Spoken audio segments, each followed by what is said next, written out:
Hi, I'm Zach, And I'm Ben, and welcome to the Movie Vault. It's 2025, and the Movie Vault has been through many ups and downs. We have seen horrors. We have seen extravagant splendors. We have seen everything in between those two extremes. But today, we review a movie that has both. Both beautiful, sight-provoking, thoughtful, intentional, and exquisite scenery, themes, and thoughts. But on the other side of it, there is a lack of justice. There is a lack of tranquility. There is a lack of peace. Today we review The Thin Red Line, directed by Terrence Malick in 1998. Right? Yeah, it was 1998, which is notably 20 years after his second film, which is Days of Heaven.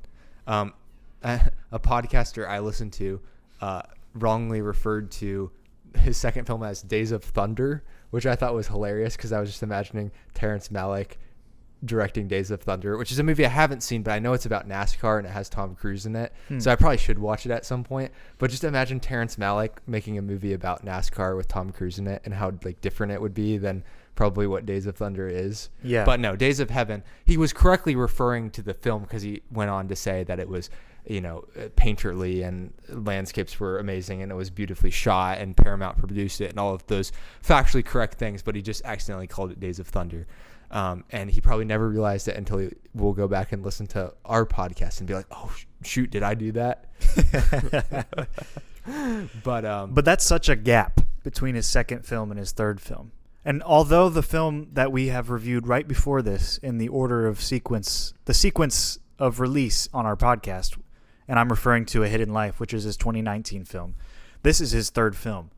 And there was what? You said 17 years in between Days of Heaven and this? 20 years. Yeah. Now, the interesting thing, and this has been touched on most of the podcasts that I've listened to about this movie, including Key Battles of American History podcast. That was a good one. It went from more of a historical end. The What Went Wrong podcast, which focused on some of the lowlights, or maybe they're not lowlights to Malick, but to everyone else of the production. And then I also listened to let me make sure the Best Picture podcast, which that was the one that made the Days of Thunder gaffe, which I thought they were pretty good, and that gaffe was pretty funny. But they all talked about Bobby Geisler and this New York-based producer, and it's on Wikipedia too, so I'm sure they all just were reading it from Wikipedia as well. But I want to make sure that everyone knows the Movie Vault, we do cite our sources, so we're getting it out of the way early. So this guy was set on producing a Malick film. He wanted to do it so bad. So the first film that he was going to produce with him was The Elephant Man. And apparently Malick was on board, but then David Lynch got the movie. Yeah. Which is so interesting. Which is also interesting because, and maybe you were going to get into this, but David Lynch and Malick were classmates. Yes, which is crazy. And yeah. Paul Schrader. So imagine that class. Oh, man. I mean, it was the first class of the AFI, right? Yeah, and all those guys were so early in there. And they all came from different backgrounds. Like Malick comes from this philosophy background. Lynch is a painter. And then Schrader, I think, was a painter. Well, I think you're saying then? Then he was a painter. Okay, I just feel bad. Well, he still painted, I think. No, it's just I was referring that he's dead. Oh, yeah. R.I.P. David Lynch. Because all the other two guys are still alive. Yeah, Paul Schrader's getting up there. Yeah, he's getting up there. But Paul Schrader, I think, came from more of a writing background. But Paul Schrader came out with a film last year. Right. Paul Schrader's still active and going, and so is Malick. But nonetheless, they were all at this brand new AFI, and people had mentioned it was easier to get into film then. I don't know whether that's a fair assertion because they all had very, I don't know, their own background that was would have lent himself to AFI being Malick went to Harvard, okay? Most people don't go to Harvard. So sure. I feel that would give you a leg up. But he didn't finish at Harvard. No, he did finish at Harvard. He didn't finish at Oxford. At Oxford. Okay, yeah, you're right. Yeah, but he still lectured at MIT and did all this stuff. So he definitely had a long resume. And I don't know about the other two, but it seems like it still would have been kind of hard to get into AFI. But it was definitely it was the Wild West to film in 1969. Oh, and it's so funny thinking about Malick specifically. Just the more that I watch his films, the more impressed I am just about how immersive his films are. but it makes, in the learning about him behind the scenes, it makes so much sense. Like, he transitions from that Oklahomian, redneck to a Harvard graduate type of guy, to where he is very particular in his films. He has to have things his way. He is a little bit coercive in the way that he does things. He's not really cognizant of what other people want besides him. And it works really well for the audience, but not for the people working with him. And even like the most famous and richest of actors are desperate to get into his films, and he won't let them. And it's also really funny because everyone talks about how hard it is to work with Malick, but everyone wanted to work with this guy. Mm-hmm. Like, the lengths that these people went through to work with Malick are insane. Like, if you keep reading, they were going to adapt this novel, The White Hotel, and then they suggested that they do that. And Malick was like, no, I don't want to do that. But he said he would do an adaptation of this book. I think it's a French book. It's translated as The Impostor or The Hypocrite. It's by Jean-Baptiste Poquelin, who's known as Molière. Maybe he's a playwright. This is unfamiliar territory. Yeah, this is way out of my Q zone. Like, I don't know any of this at all. And then also James Jones's The Thin Red Line. So they were probably thinking, what in the world is the first one? Let's go with The Thin Red Line. We've heard of that. So they paid him $250,000 to write a screenplay, and this was in 1988. So this was 10 years from the time they first approached him. And they had assumed that it would happen, hopefully by 1990 or a little bit after that. Right, because you have somebody write a screenplay, and then it gets you completed, and then you do the production, and then it's done, and then you get in theaters. But not with Malick. No. The first draft, he wrote 300 pages, which is very long. I think it's like a minute a page, so that'd be like 300 minutes, which is well over. I mean, that's what the movie ended up almost being. I think that's longer than the movie ended up being, because isn't that longer? It's about 10 minutes longer. Okay. So first draft wasn't that far off, but I'm sure they looked at this and were like, how are we doing this? And he also worked on other projects in between, and they kept pressing him about, because they had invested money in this at this point. So they kept pressing him, into doing, deciding which project he wanted to do, because he was also working on the English speaker, and they were paying him kind of to do that. So this got very complicated, and they were getting nervous, because Malick also, I'm sure, had backed out of many projects in his 20-year, because it sounded like he was very reclusive. He kind of went to Paris, and people would have to seek him out, and then he maybe would entertain them for a little bit and then say, no, I'm not going to do that. But the difference was they actually were investing hundreds of thousands of dollars into this potential. Now, I'm sure they knew to some extent what risk they were getting into, but they needed to know that that this was going to happen at a certain point. So eventually they did get him to actually work on finalizing the script and scouting locations and doing real stuff. And they finally got it up to a $52 million project. 20th Century Fox put up $39 million of that. We don't often go into the details of how films are financed, but because it's Malick, it's there's all this lore with you have to convince this person, but also everyone kind of wants to work with him, but everyone's scared from an investment standpoint. Yes. That because it's still an investment. You don't just put money somewhere on a loose cannon, because he might just say, I'm not doing this, and disappear again. And then you're $39 million in the hole. So there has to be people seeing that Malick is putting skin in the game and is actually going to follow through. I mean, it's kind of the struggle with any director who is very strict to auteur theory. Just having his own vision for the film with no hierarchical intervention from any studio whatsoever. There should just be somebody who gives you money, and that's it. Give me the money and shut up is exactly what Malick wanted. However much money I need. There shouldn't be a budget. It should just be I'll take money, and whatever I need to complete it. That's the true auteur theory is that. And I mean, that is David Lynch. Yeah, that is David Lynch. But here's the thing about Malick. And Malick went, at first it was just $1 million over budget. He literally mortgages his home to pay that extra $1 million so then he can, continue the film. They go broke again. He's continuing with these guys who are investing like Geisler. And eventually, he's just asking for so much money that the studio, Sony, pulls out, right? They're not going to produce this film anymore because it's a year after when they wanted it, and they wanted it completed by a certain date in his contract. Malick never gets any of his movies done by a certain time. He does what he does on his own time. He just has no, he doesn't follow anything. So, he doesn't have any of the actors rehearse anything. He literally got halfway through the script on this while they were filming it and then quit and said, no, we're just going to film what I want on a day-to-day basis with no plan. On a day-to-day basis, they filmed exactly what went to his mind in that moment. And it turned out amazing. That's the thing about geniuses like this, right? And that's why I think just even the idea that oh, this is only his third film and the hype is insane. And it had 10 years of bad, production behind the scenes. And yet, you have Bruce Willis trying to pay Malick to be in the film. He wants to pay his own money to be in Malick's film. And it's crazy that you have this scenario, this guy who is just so provocative and against corporate Hollywood and, gets away with it to some extent. And he does. It takes him 10 years to get away with it, but he does because eventually he has this deal with Fox, and they come in and they give him some money, and he ends up finishing it later than what they wanted, but not by that much. I think it was pretty close to the time.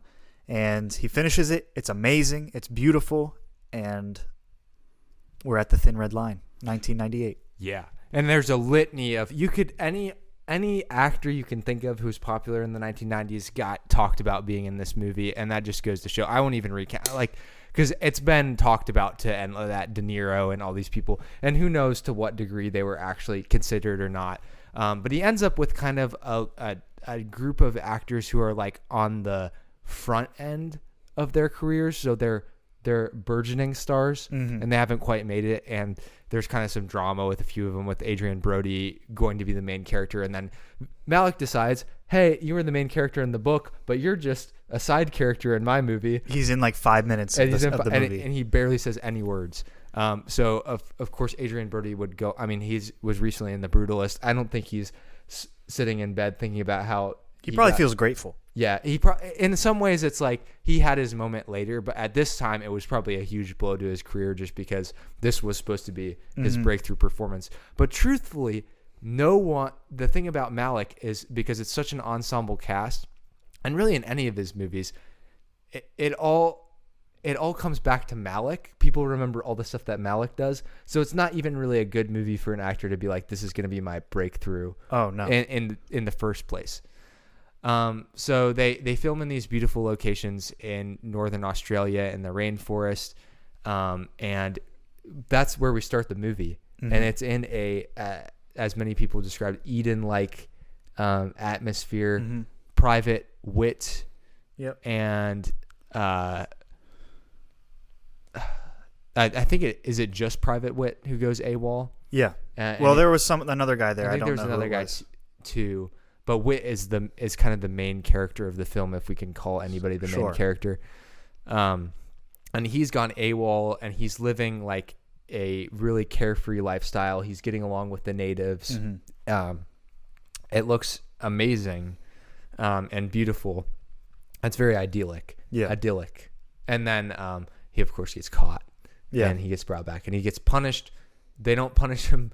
I mean, they're going to put you to use even if you went AWOL. I mean, it's a war. So, I mean, and I suppose maybe they'll try you for your misdeeds when you get back home, if you get back home. Yeah. Because it's definitely not a guarantee with where they're at. But he ends up being assigned to be a stretcher bearer.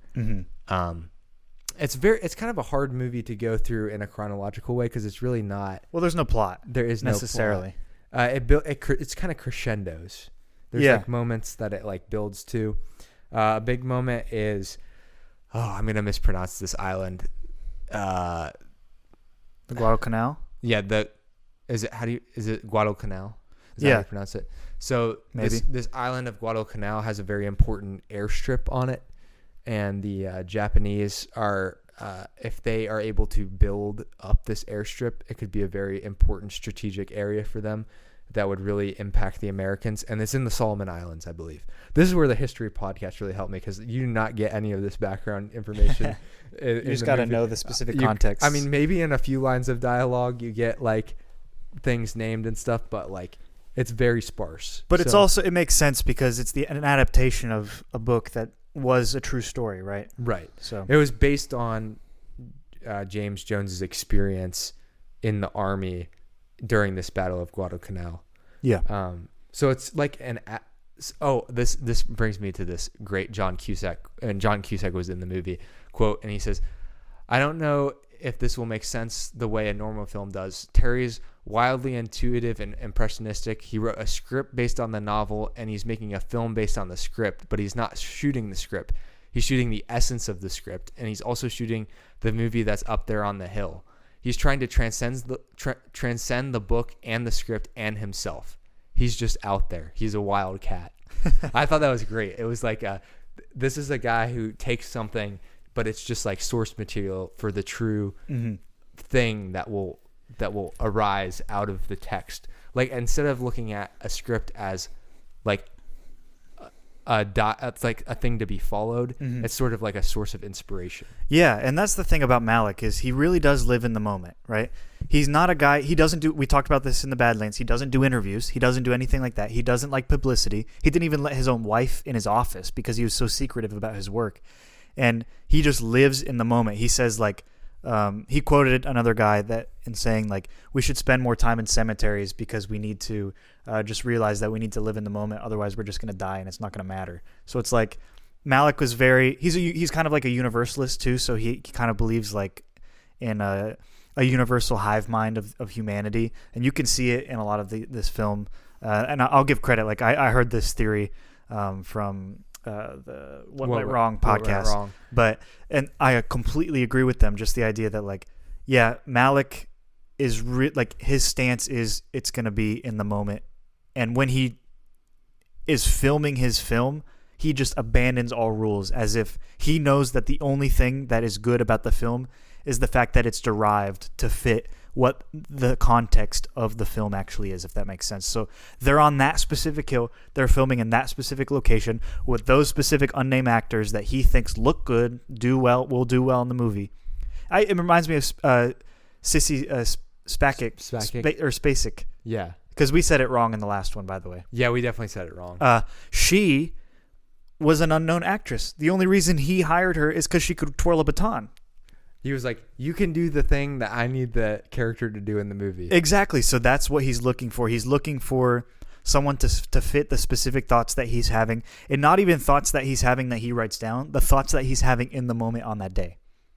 He didn't review any of his film. He didn't do anything like that. He didn't have scripts for the actors to follow strictly. He literally just said, okay, start crying. Do this, do that, do this.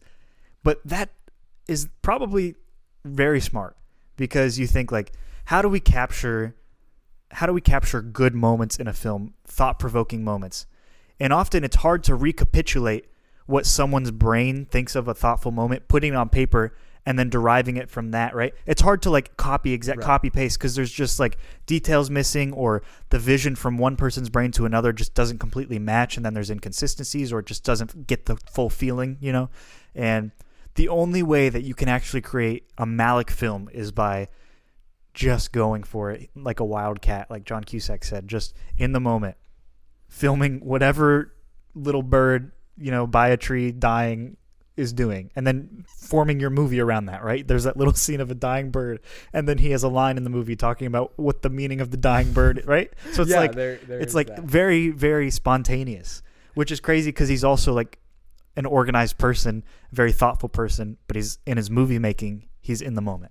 Yeah.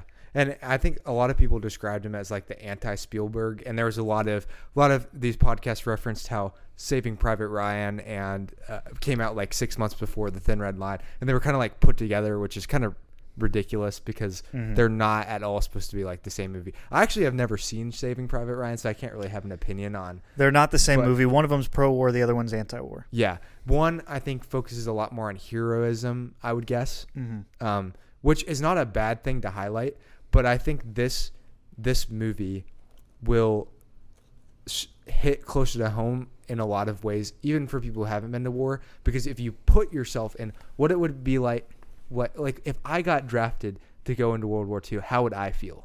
Like these guys. I would not feel like whoever the guy who saved Private Ryan was. I would feel like. Well, I don't know. Maybe there's some nuance to it. I guess there probably is. I'm making this based on not seeing one movie, which isn't really fair. But I'm saying they show a real fear in these people and a real like humanity, and they show some differences that you don't think about, like the career military guys, like Nick Nolte's character, Lieutenant Colonel Tall. Yeah.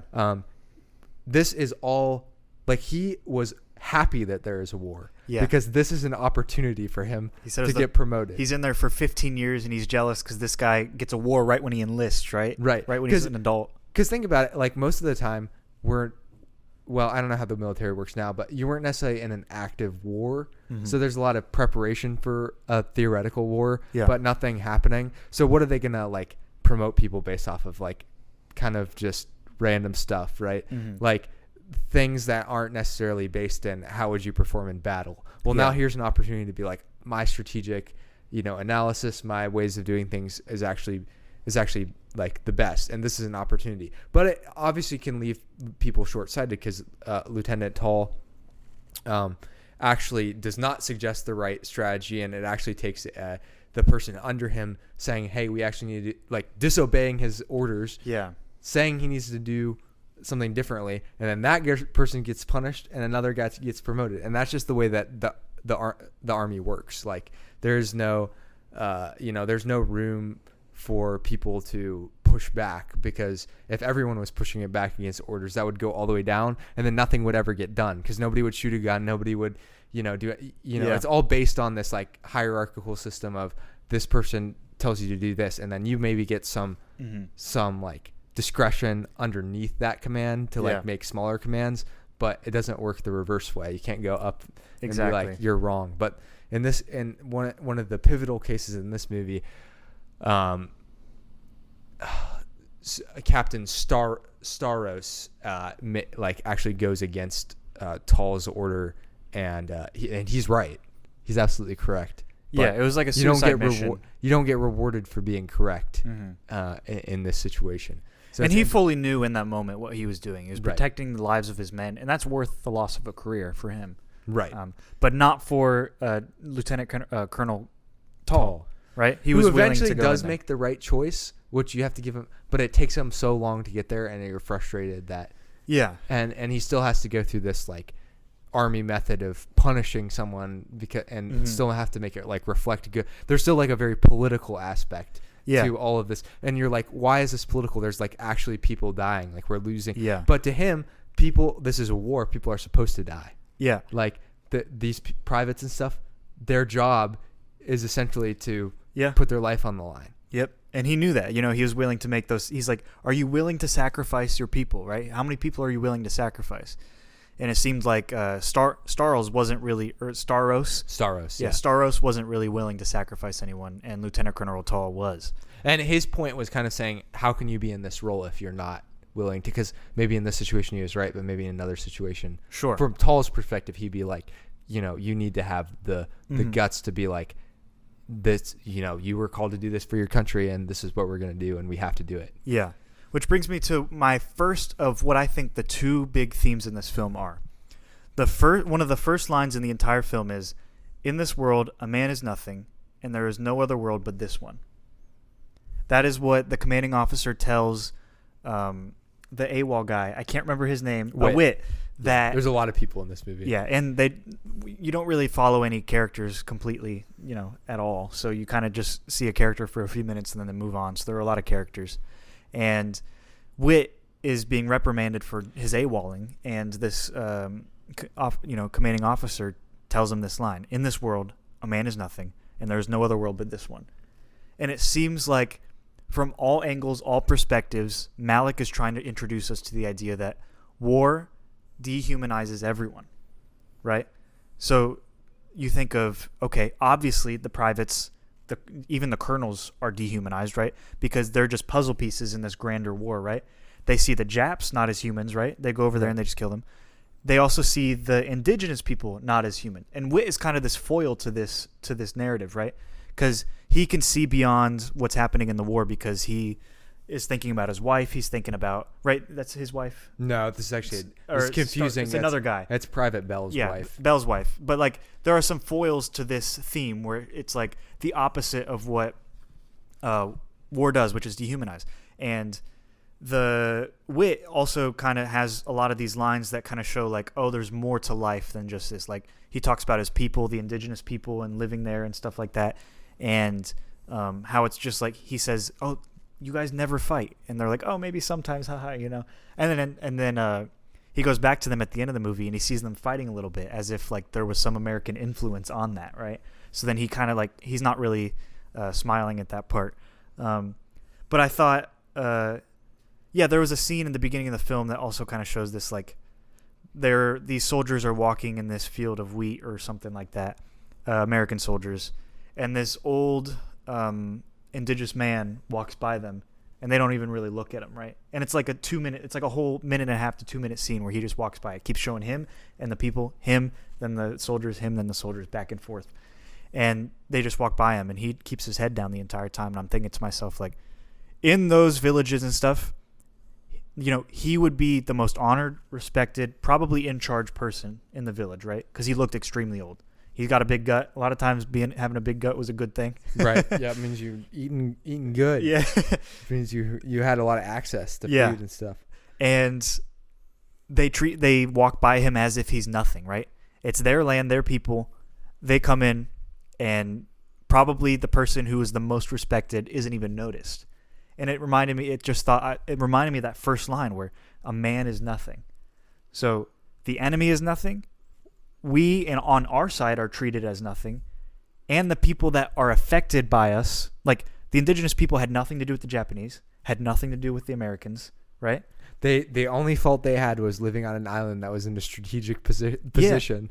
They dehumanized them too.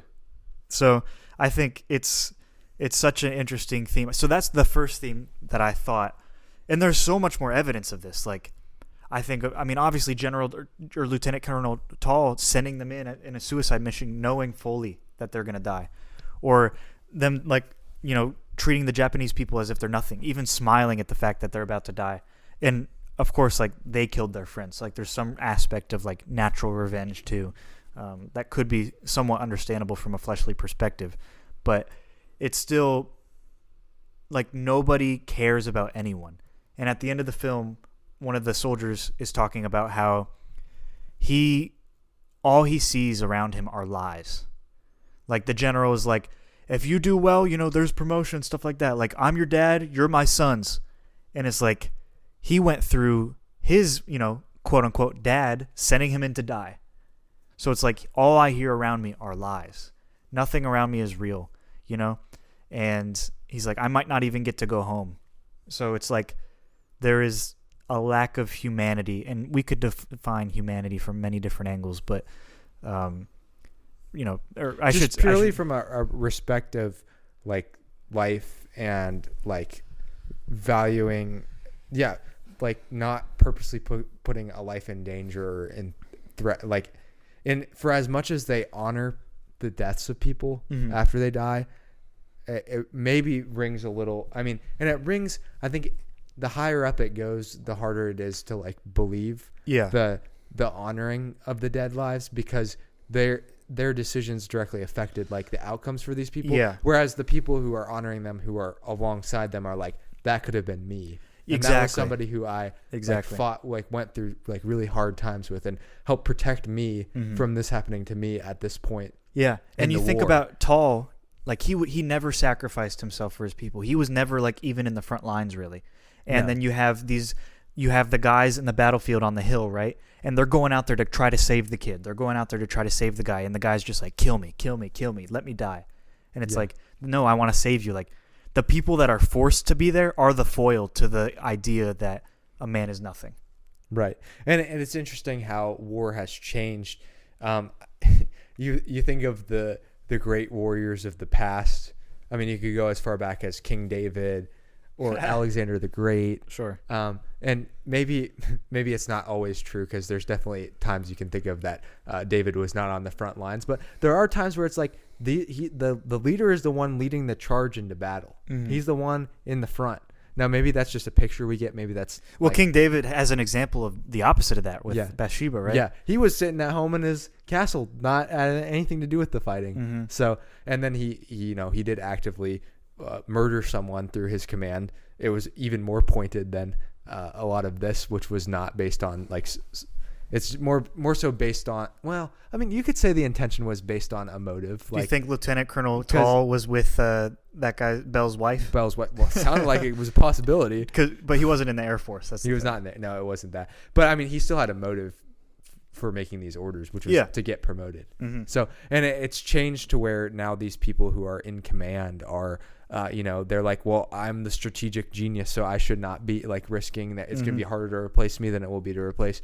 You can just draft another body. That type of thinking has sort of made its way into war as it's become more and more complicated. And, other sides are using guerrilla war tactics and things that maybe, we're not just going, we're not even just doing trench warfare anymore. We're doing all kinds of crazy stuff that requires all different kinds of strategy. And it makes these arguments that, you can't have your generals, they got to be somewhere back protected to keep their minds safe and to keep the morale up for the company. And there's all this manipulative, tactics to keep people in order, because in war it is hard to keep morale up and to keep what keeps somebody from committing suicide or wanting to go AWOL or doing anything besides being in this grueling, horrific experience, which is not at all we watch versions that are very glamorized, but it's and maybe there's moments in war that live up to those, but 99.9% of the time they're like this, where it's it sucks and you don't want to be there, and you're just thinking about getting home to your family or getting home to somebody that you love, and being anywhere besides the place that you're at. Yeah. What else is there to think about? At least good. Nothing else good to dwell on. I wanted to talk about Bell's wife in that situation, kind of where he says at the beginning of the film, if I go into the water, to the seas, I'll wait for you. Talking about if he dies first. It was just this massively sad scene. I don't know why I used the word massively to describe a sad. Well, it's very sad. Yeah, an adverb.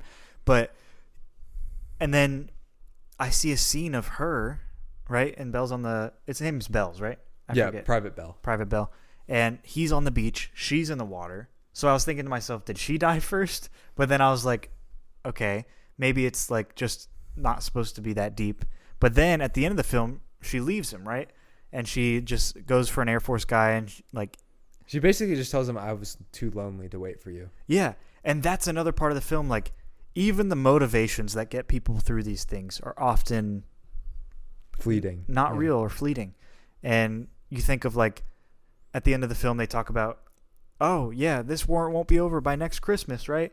And it's these people don't have any solid motivation to keep going through this war, besides staying alive and possibly getting back to someone they love. But even that might not work out. You think these people have been through hell, they can't get it any worse, and then his wife leaves him, and you're it actually makes sense, from a fleshly standpoint, why she's leaving him. Because she's she also has no hope that he's going to come back. Exactly. So she's I might as well start moving on with my life without you. Exactly. Because you might die tomorrow, or this war might go on for another 6 or 7 years. Yeah. I'm not even going to be able to have kids by then, from a fleshly perspective. Oh, there's even, what would seem like practical things to her maybe. Yeah. And losing motivation in general, right? I think there's an aspect of, a man is nothing. But I feel a man wasn't always nothing. I think you see the transition of these men being something and transitioning to nothing, because there's that scene where that young kid dies, and I remember one of the soldiers reflecting on it later on and saying once I saw that kid die, I haven't felt anything since then. I haven't looked or seen anything good since that moment. And you think to yourself oh yeah. If men are treated like this, if they go through these things, if they are something, they'll become nothing. And it's kind of this is what you become. Yeah, it reminded me of the Deer Hunter. Yeah. So much. Like the third act of The Deer Hunter. That's so true. It is like The Deer Hunter in a lot of ways. Like, what are the after effects? Except they're not even home yet. And it reminded me, because in The Deer Hunter, they go home in the third act, right? And it's more about PTSD. And yeah. He like has to go. The Deer Hunter's a little, this feels a little bit more grounded than The Deer Hunter, maybe because it's not so, like in The Deer Hunter, he actually goes back to Vietnam, which is kind of crazy. Yeah. But in this movie, this is like the following, like tracking actual, it makes you feel like you are living in the lives of these people. And the narration, like, how many times we talk about narration being bad? Malick knows how to use narration so amazingly, and it's because it's so haunting and poetic. And it's like it's sort of like, I'm reading Dune right now, and Dune is such an amazing book because it reveals all the thoughts of all the characters all the time. It's like, you know how in some books it's like written from a certain perspective, and you have to, like, you're kept guessing, like what everyone else thinks. Dune, everyone's thoughts are on the page. Like, you know, everyone's motivations, you know, everyone's thought, but it's still like so fleshed out, and the characters are so, like, you can see the struggles that they're going through and everything. That's kind of what, like, in a different way. I mean, he pulls it off more visually. Like Malick is going for, you know, everyone's thoughts are laid bare, and you see the struggles that people are going through. And even you know, somebody pointed out it's kind of a trope to have, like, you're at war and your wife leaves you. Like, you can see that in the modern day. Like, they got shipped off to Afghanistan. Their wife, you know, was sleeping around when they were gone. You know, nowadays it's not even, they don't even might not even have the decency to get married to someone else. It's just like, you know, but that's but the way that Malick portrays that, like, maybe stereotype is like, so it's like a stereotype for a reason. And it's a way that you, like, really feel for the character. Yeah. And you've seen, like, the hardships and the true struggles that they've gone through. And basic life needs, like, now we're getting down to, like, the primitive, like, just like food, water, shelter, like, needs. Maslow's hierarchy. That people have.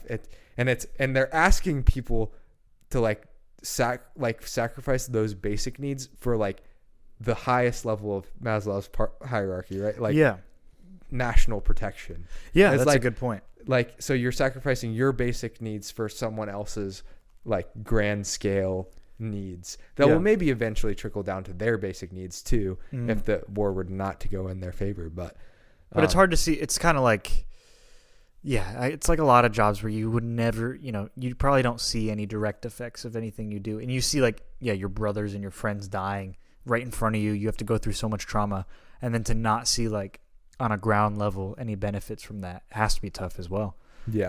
And often, and a lot of the soldiers did die and did not see any of the results of this.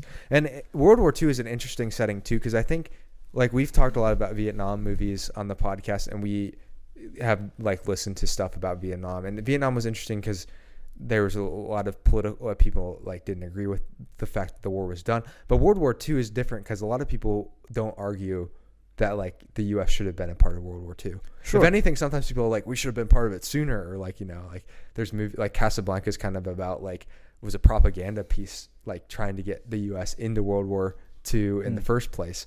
And there was I guess a real attack on America and all of that at Pearl Harbor, but there's still, even within World War II, which is a war that seems to have more clear good guys and bad guys.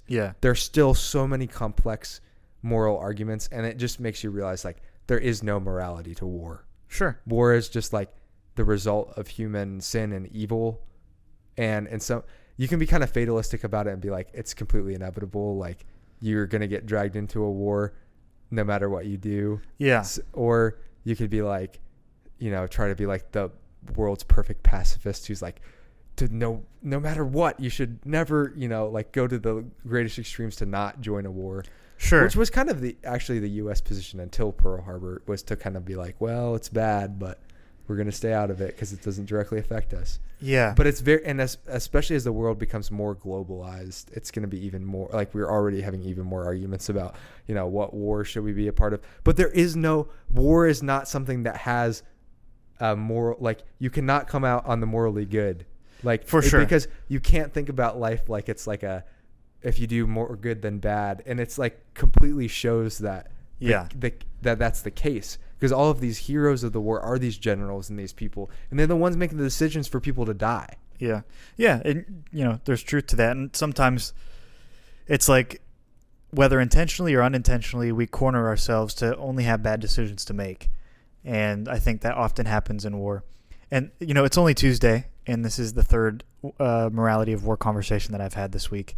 And I think it all trickles down to people often assign moralities to countries, right? Like, this country did something good, but it's like, no, moralities on ethics are on an individual level, right? So right. You could have a country actually do maybe good things and protect, a village from marauders or something like that.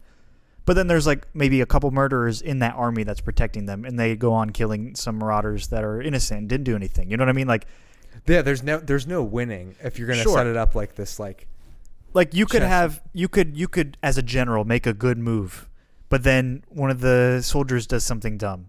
Like, the war isn't just one mind. It's not a hive mind. Like, it's a bunch of people.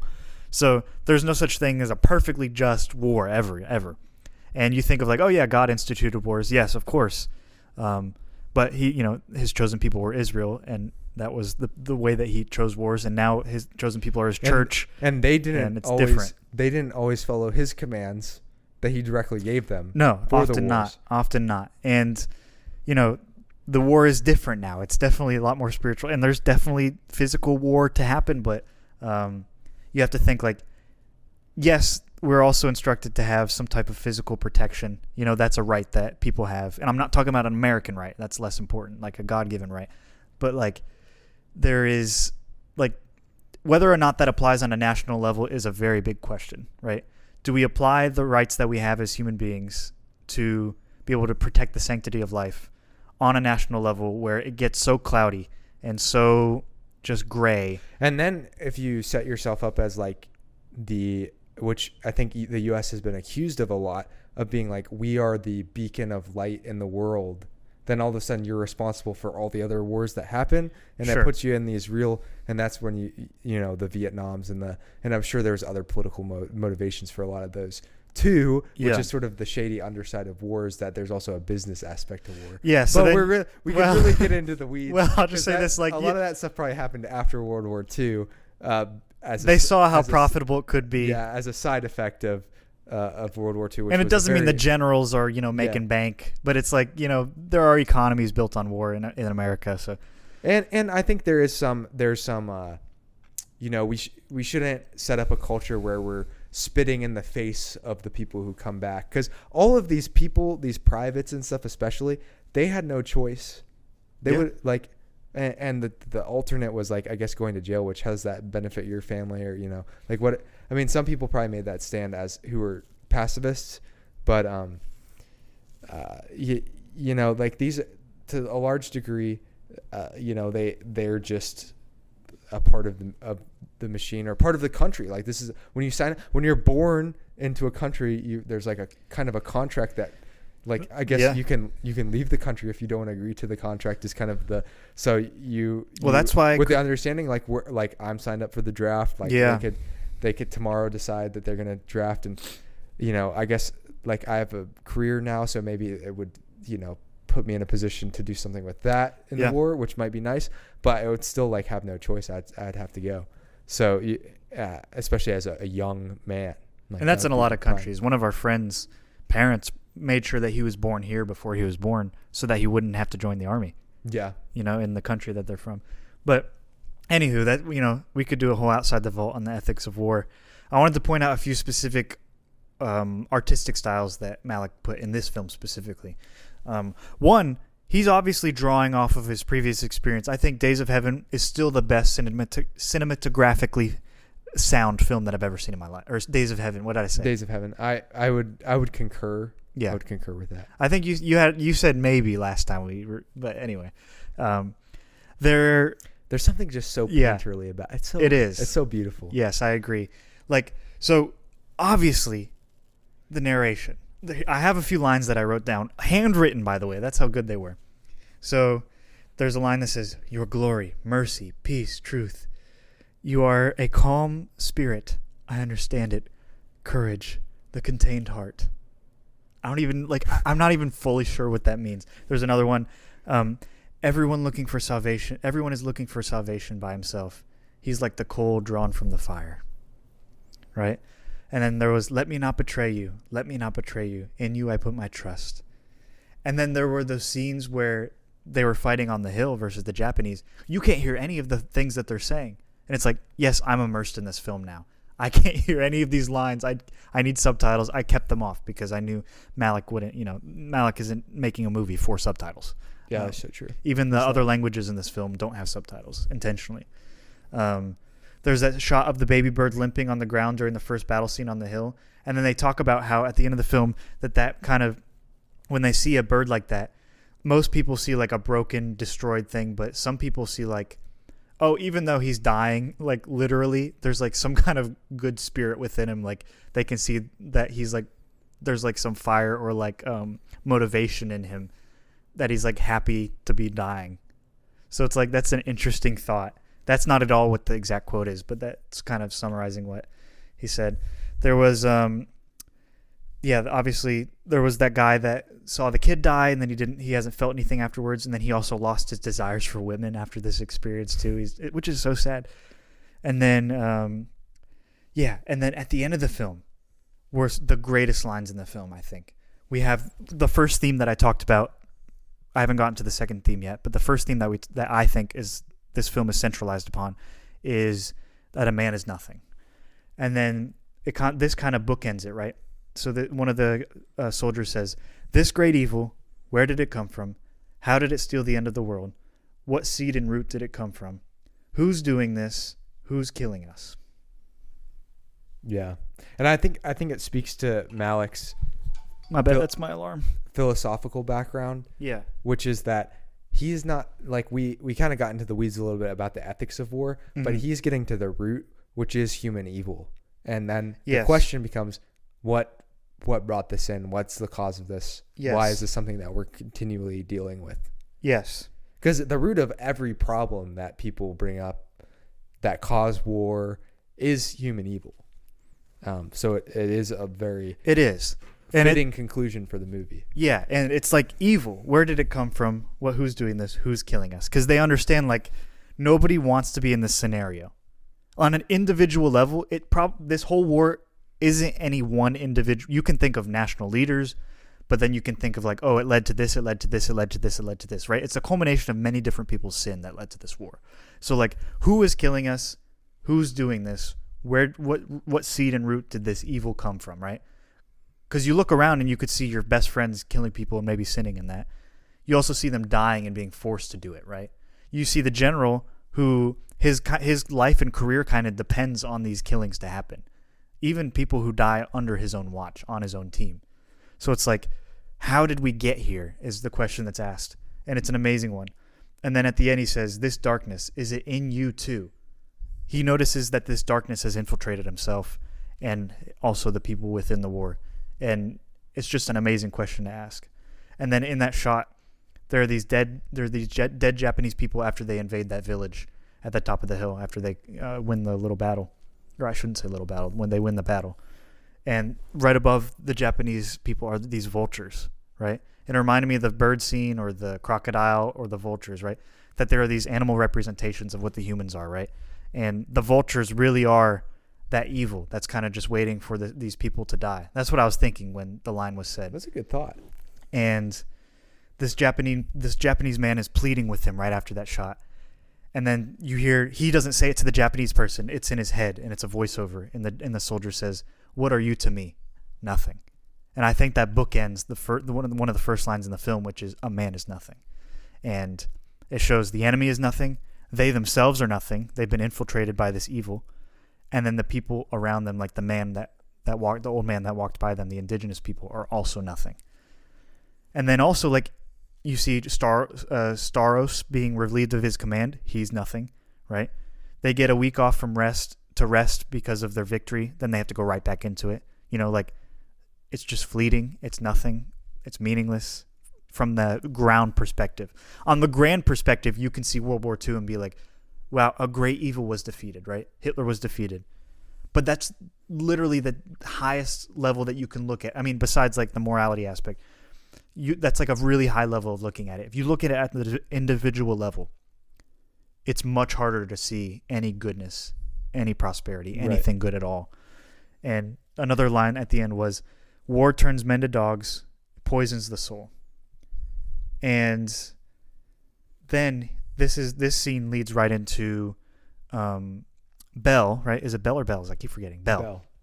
And he just finds out, he writes to his wife, and then the letter from his wife comes after this. And he says, I want to stay changeless for you. I want to come back the way I was, because he knows he's been changed by this evil. And then he says, love, where does it come from? Who lit this flame in us? Right? And then he says, war can put it out. Conquer it. I was a prisoner. You set me free. The one thing that he has hope in. And then he gets crushed by her leaving him. So it's just like, she wants a divorce, and she says, help me leave you.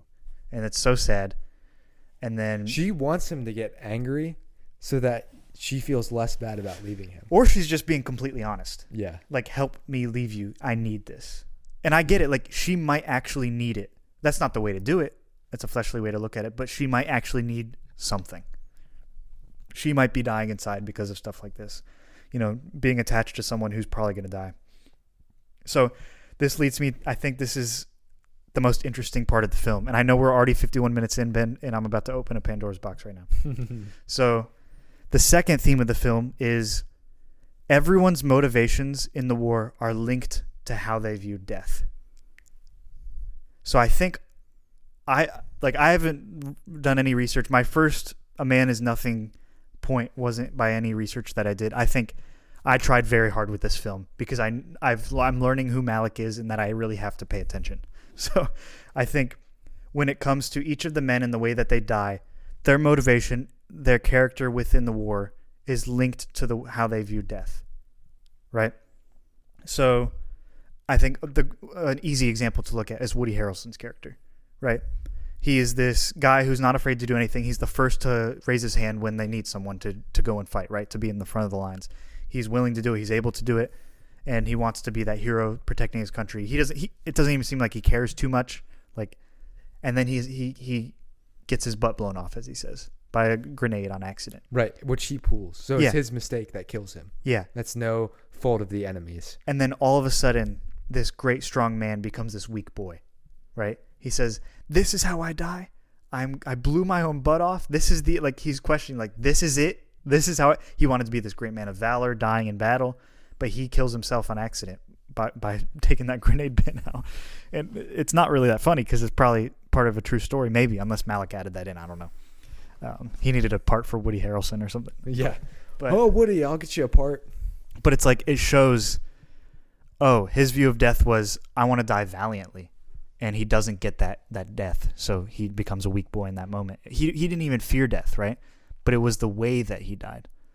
Then I think of another scene where there's the guy, they're in the trench, and then there's the guy in the battlefield trying to go up the hill. He gets shot, and the guy goes and brings him water, right?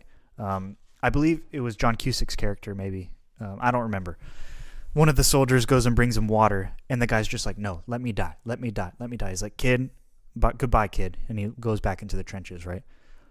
That guy didn't want to live. He probably could have been saved by him, right? Because they had 3 minutes in that scene where he could have probably dragged him back into the trench. And it seemed like he said he could go and save him, but he kept asking to die. He kept asking to die. He kept asking to die. Because his motivation was, I can just die now and it's over, right? So dying later, slowly, painfully. That determined his actions. Then I think of Staros. His view of death was, I'm not going to have any of my men die. So that's his motivation, is he's willing to risk his career so that his men don't die. And on the opposite side of that, you have Lieutenant General or Colonel Tall, who is not willing to not let people die for his career, right? They have the opposite stances on that. And so I mean, there are many. Every character kind of has a moment where they talk about death, right? And then Bell talks about, if I have to go into the sea before you, I will wait for you. So that's his motivation, is he believes there's a heaven and that his wife will meet him again one day. And that's his motivation. That's why he's willing to put himself on the line. So some people aren't willing to put themselves on the line based on their view of death, and some people are based on their view of death. And I think every character had something to say about death, whether they fear it, whether they don't fear it, or whether they're indifferent to it, or whether they're having to face it for the first time. Every character had something to say about it. I mean, I should have written down maybe more than those 4 examples. But I think that's not the main theme, but a major theme in this film. Because it makes you come face to face with it. It's World War II, you know? One of the bloodiest battles to ever exist on Earth. And, yeah. Yeah. I think that's not something I picked up on the movie, but I think that's a very true analysis of the film, because everyone had, different motivations for being there. And everyone was faced with the realization that they might die. Mm-hmm. So how you approach it, and how it plays out. And of course, Malick, being the mastermind that he is, wasn't just going to let things happen for no reason. So we get to see, I think the Woody Harrelson scene does stick out, where because it seems like such a foolish way to die when there were so many opportunities to die a lot more valiantly. Yeah. But it absolutely fits. So, I think there was a scene in one of the Mount Rushmore Vietnam War movies where someone gets killed by friendly fire, and it's just like so devastating, because it's like, man, there was no point. Right. And everyone's sitting there trying to find a point, because like you said, they need a motivation to keep going.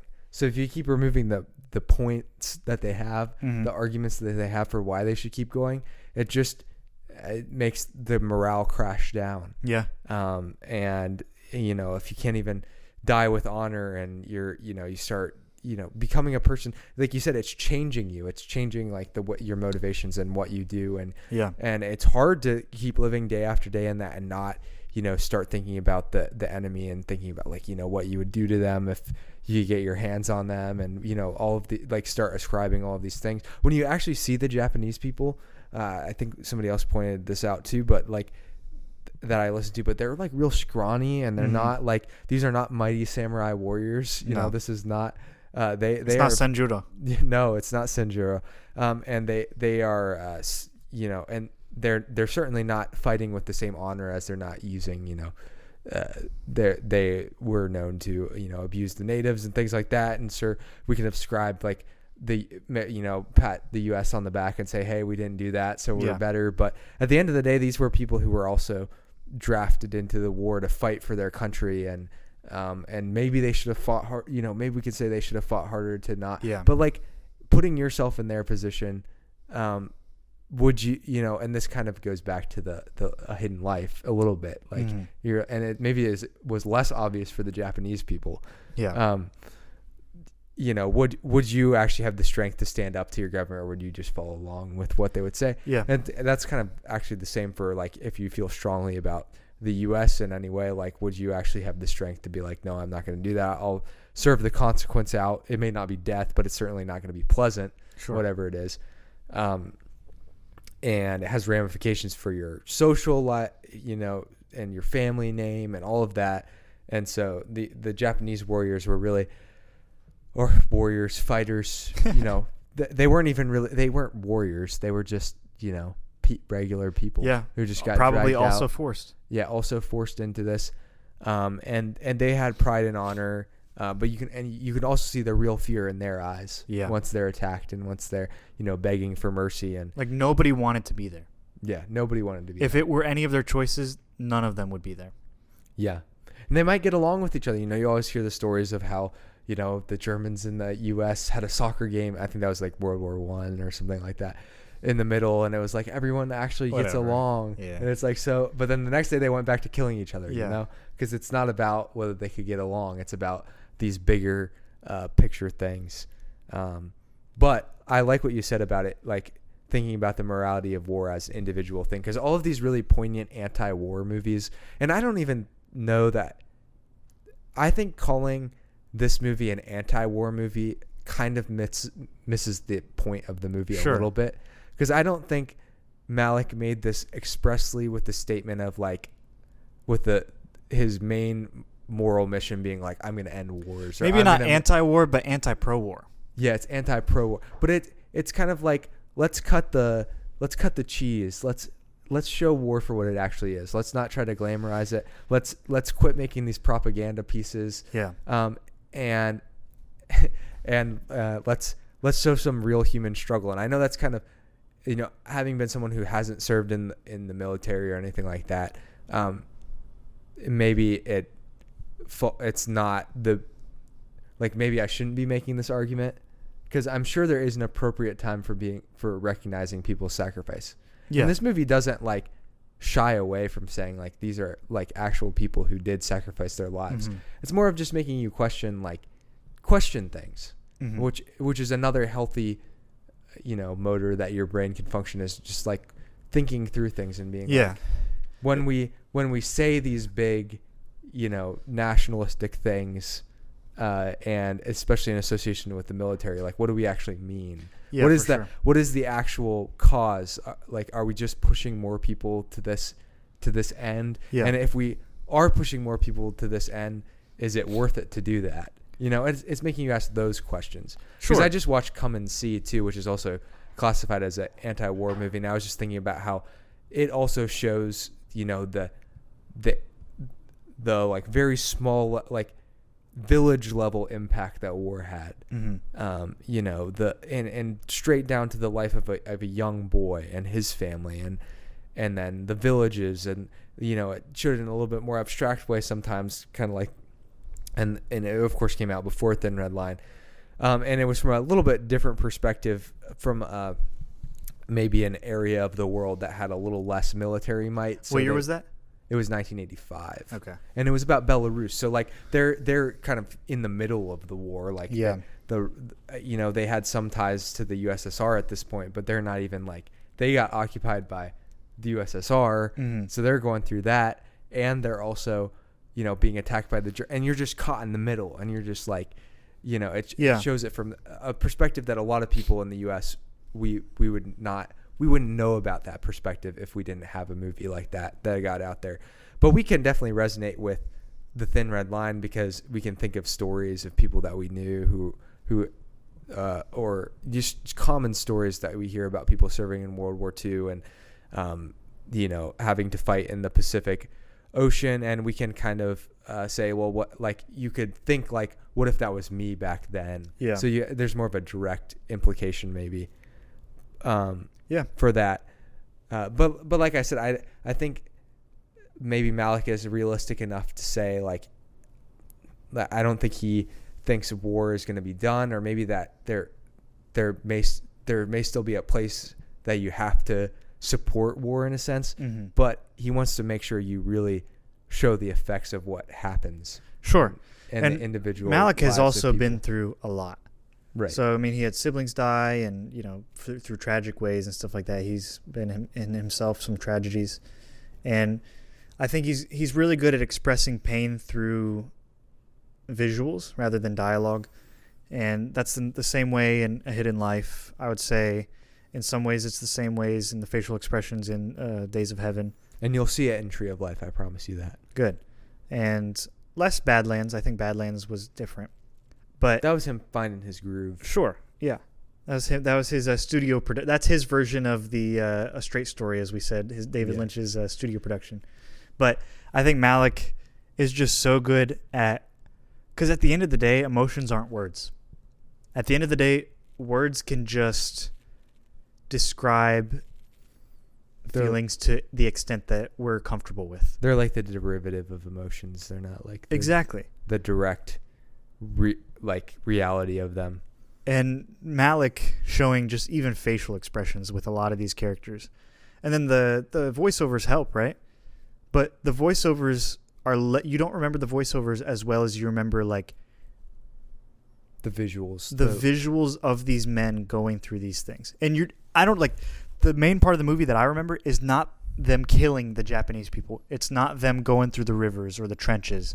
It's not the voiceovers. It's literally just them walking with a gun, and their faces are just frowning. Yeah. And then them questioning things constantly, and then being discontent.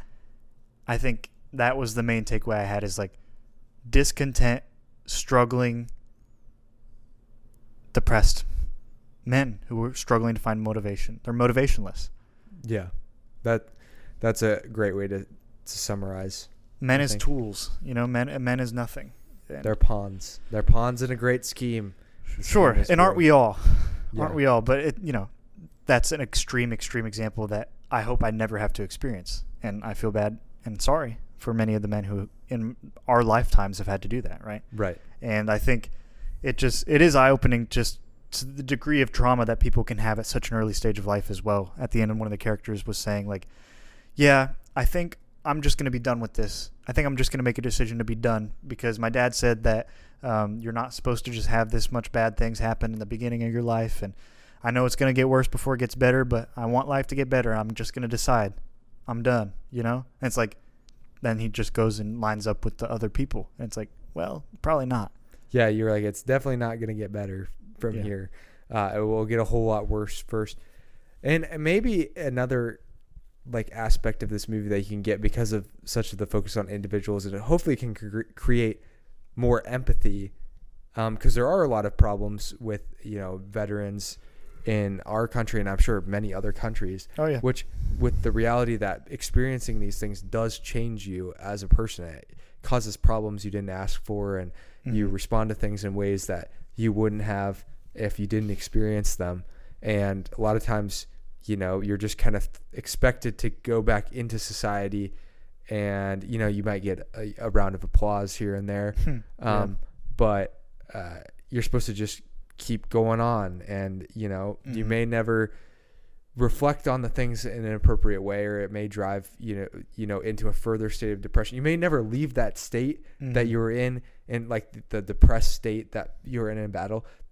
You might think that your problems are going to be solved when you go home, and you realize you got a whole nother slew of problems to deal with. And now some of the support system that you had in that past experience, which you didn't maybe think of as a support system, that's gone now too. So and you got to try to build a different one.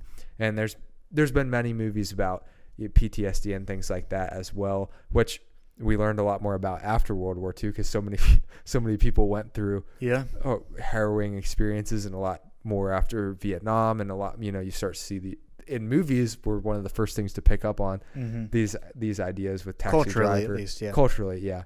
I mean, I'm sure they were researching things in the background, but in terms of the modern culture picking up on these things, movies were a lot of times the first way, but it's still portrayed in probably not the correct sense. People would be crazy, or they'd show the absolute extreme scenarios, and not just the basic struggles that people go through. I would say it's getting a lot better in the last few decades. I've only been alive 2 decades, but but it's much more recognized as something that should be an expected, really an expected thing anytime you go through. And it's not just going to war. I mean, any traumatic experience that you face that you shouldn't is unnatural for you to go through, or abnormal. And it's not I guess you could say to an extent everyone has their own set of things that are difficult, but some people, it definitely varies on the level that will impact you from a mental health standpoint. So not everyone goes through the same things. Yeah. And some things will never leave you. You're just scarred. Right. To be quite honest, it's a sad thing to think about, but there are some physical ailments that on this side of heaven you'll never get rid of. There are thorns in our sides many times. So there's no way to talk about this movie without making yourself sad. Yeah, I know. I'm just wow, I'm really sad right now. I just talk, these are very important things, but they're definitely not heartwarming. And the movie does. I mean, it's not going out of its way to offer you a ton of hope, because I think... But you know who is? Hedman Anglin Agency. Let's say you knew you were going to war, and there was a good chance that you might not come back. Yikes. But you have loved ones, and you want them to be taken care of.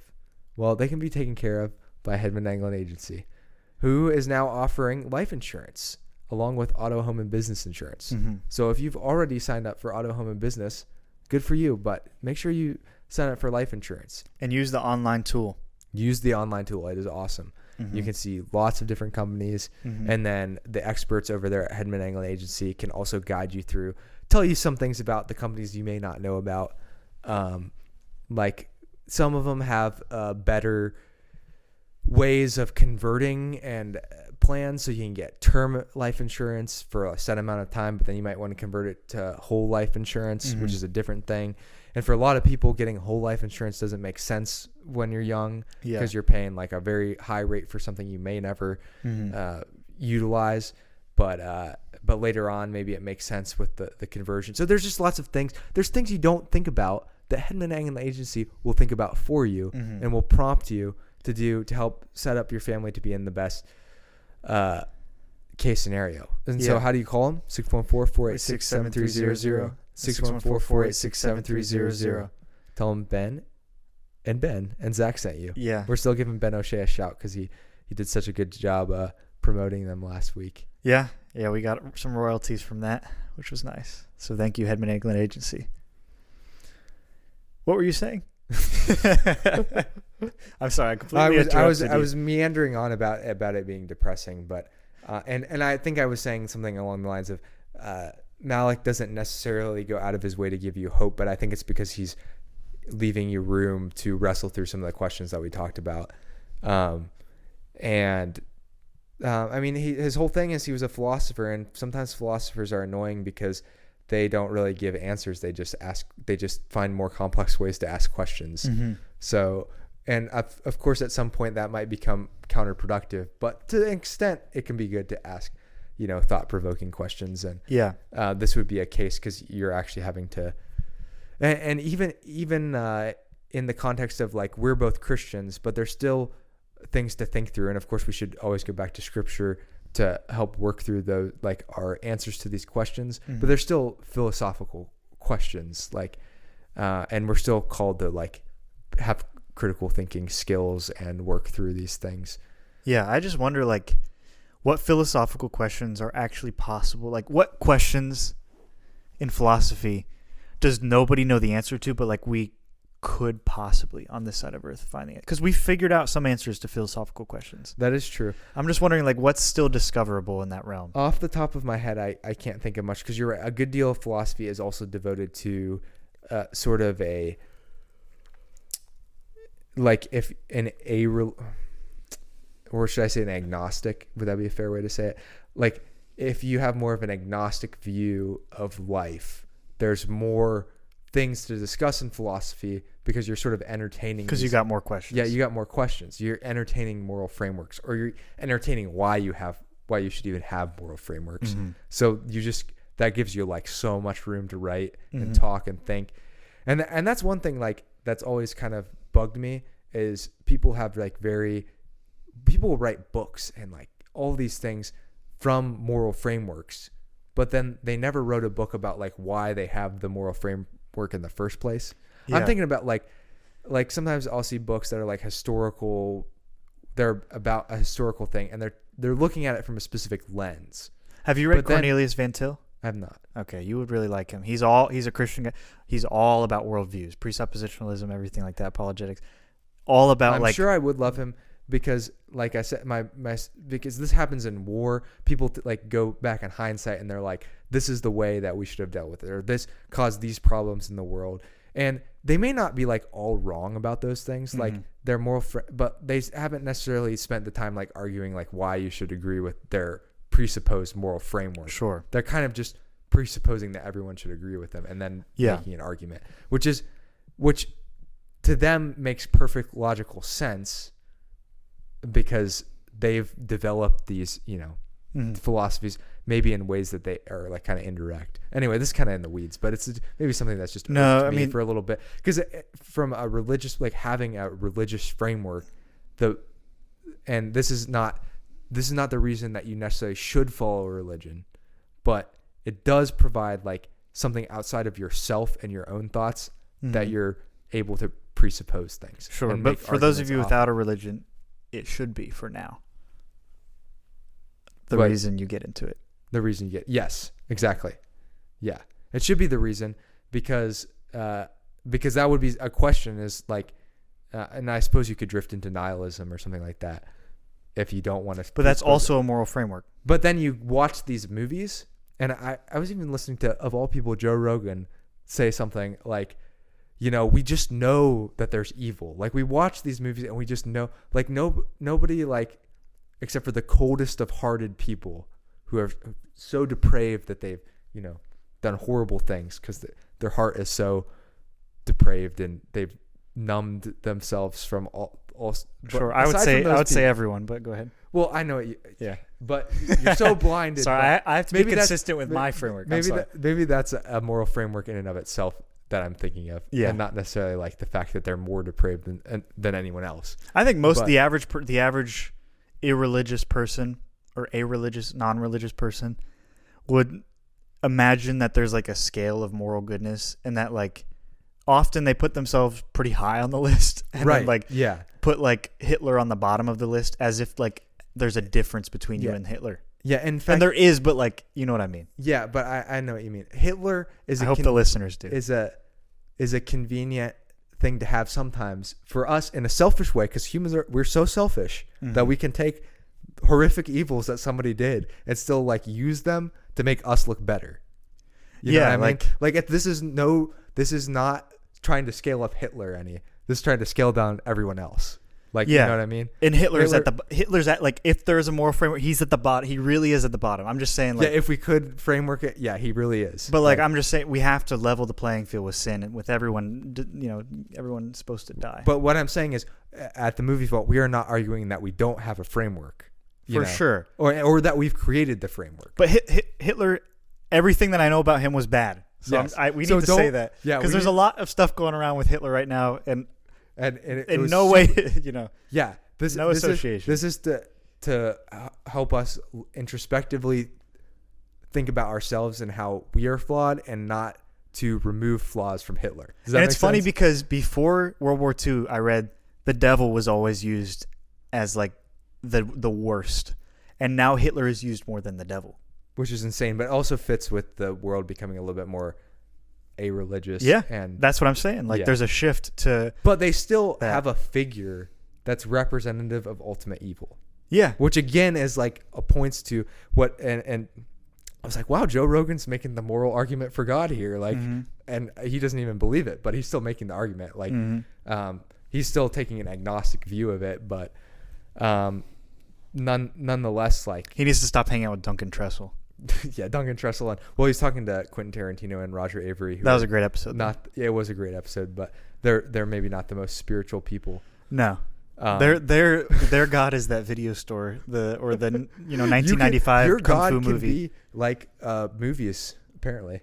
Yeah, there's like life can just be like a mechanism to create a fictionalized version of itself. So like, that is another logical conclusion of film. Yeah, I don't think Quentin Tarantino thinks about morals. I don't. I think he literally only thinks about movies, and then he's content not delving into any other aspect of life. He was very hesitant from a political standpoint, but I don't think it's because he was afraid of... He's not afraid of having an opinion. He's disinterested in the real world. He doesn't have an opinion. He's disinterested in everything. Roger Avery was getting into it. You can tell he's a little bit more right-leaning these days, and that's whatever. Well, he's on Joe Rogan's podcast. He's on Joe Rogan's podcast, so. But Quentin Tarantino is truly like a centrist in the fact that he does not care. Like, he cares about things being like fodder for making his movies. Yeah.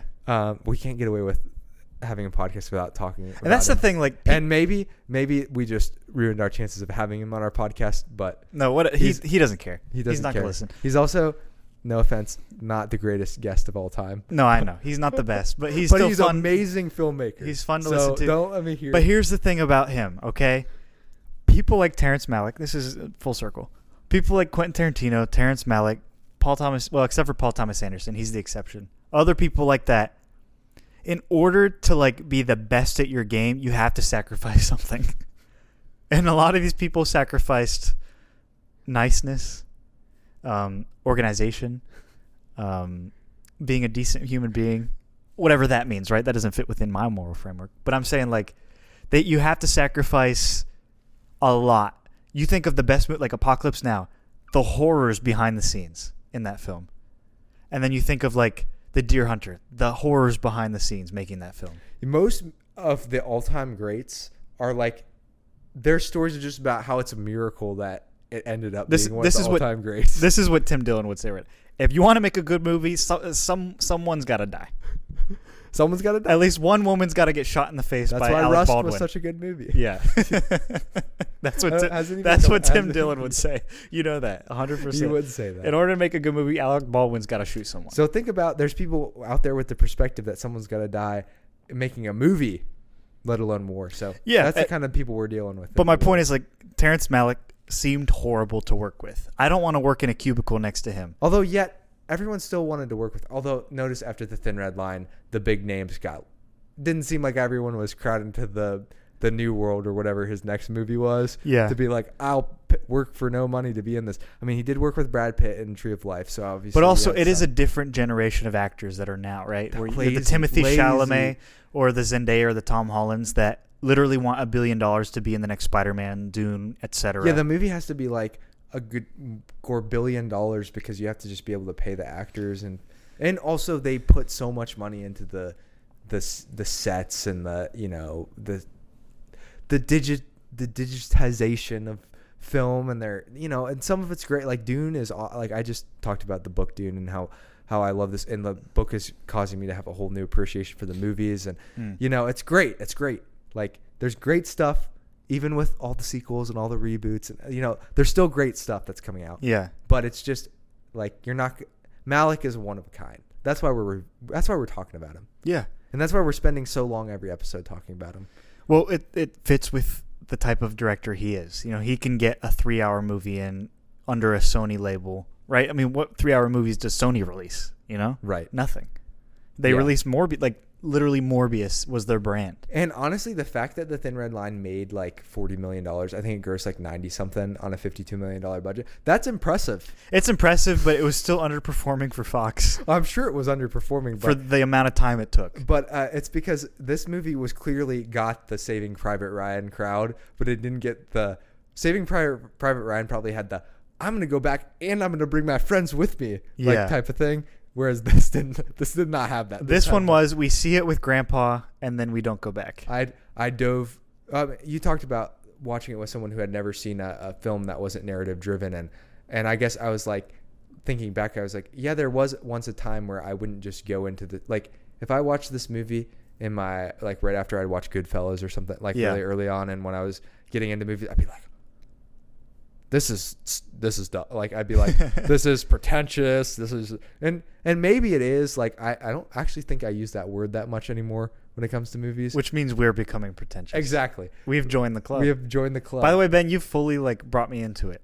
I know. Ever since my good time, when I thought I was so annoyed with films like that, Once Upon a Time with Hollywood, I could probably go back and appreciate Once Upon a Time in Hollywood a little bit more now. Yeah. Which is sad. It's a little sad to me. It is, because it's like you become at the Movie Vault.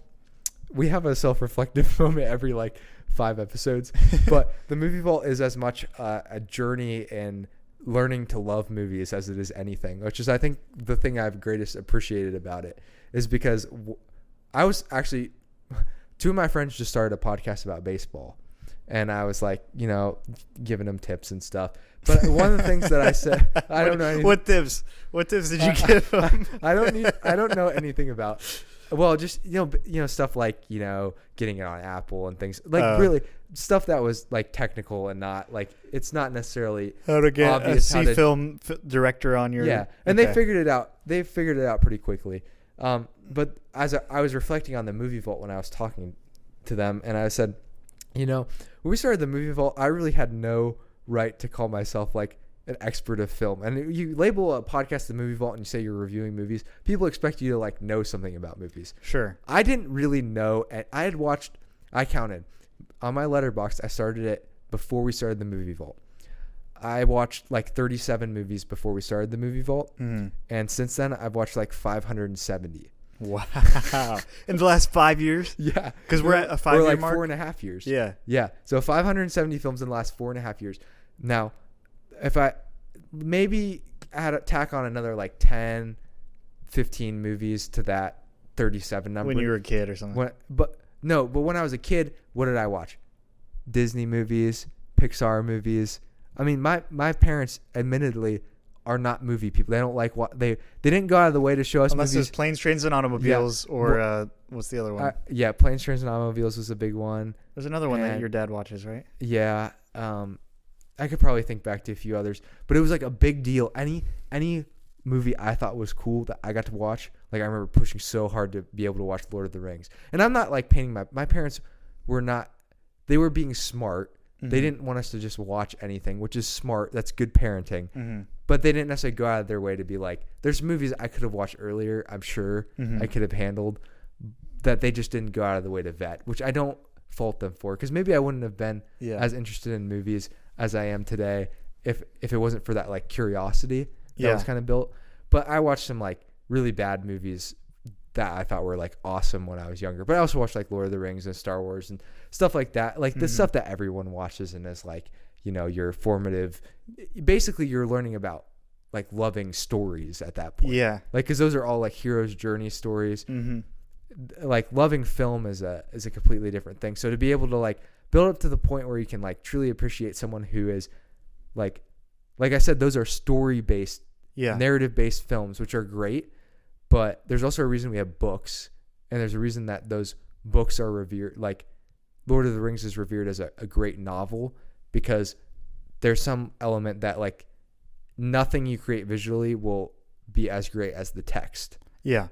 But Malick creates a movie.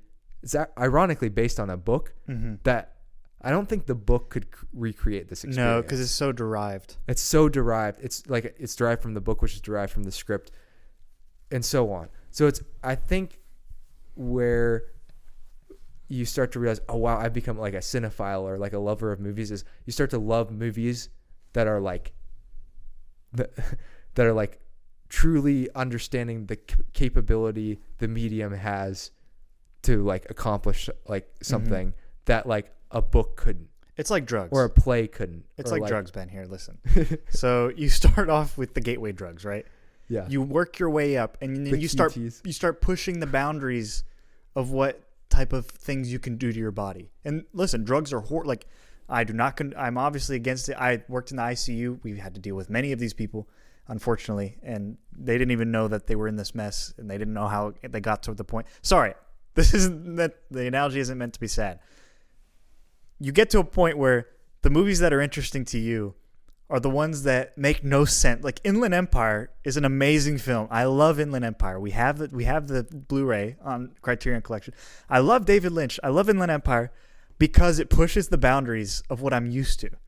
But then we had one of our friends who was an average moviegoer, and he would admit that, who was an hour into the movie and left of the 3-hour movies. Right? He didn't even watch the second and you'd 2 hours. Like, how could you not see the greatness?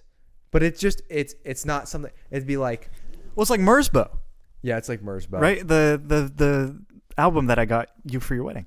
Yeah, most people aren't going to appreciate that. No, because it's just sound. It's just muffled noises. And to some degree, they are absolutely correct, especially with Mersbo. It is actually just sound. Like at the end of the day, it's kind of a gimmick. But it's also interesting learning about that type, like that world.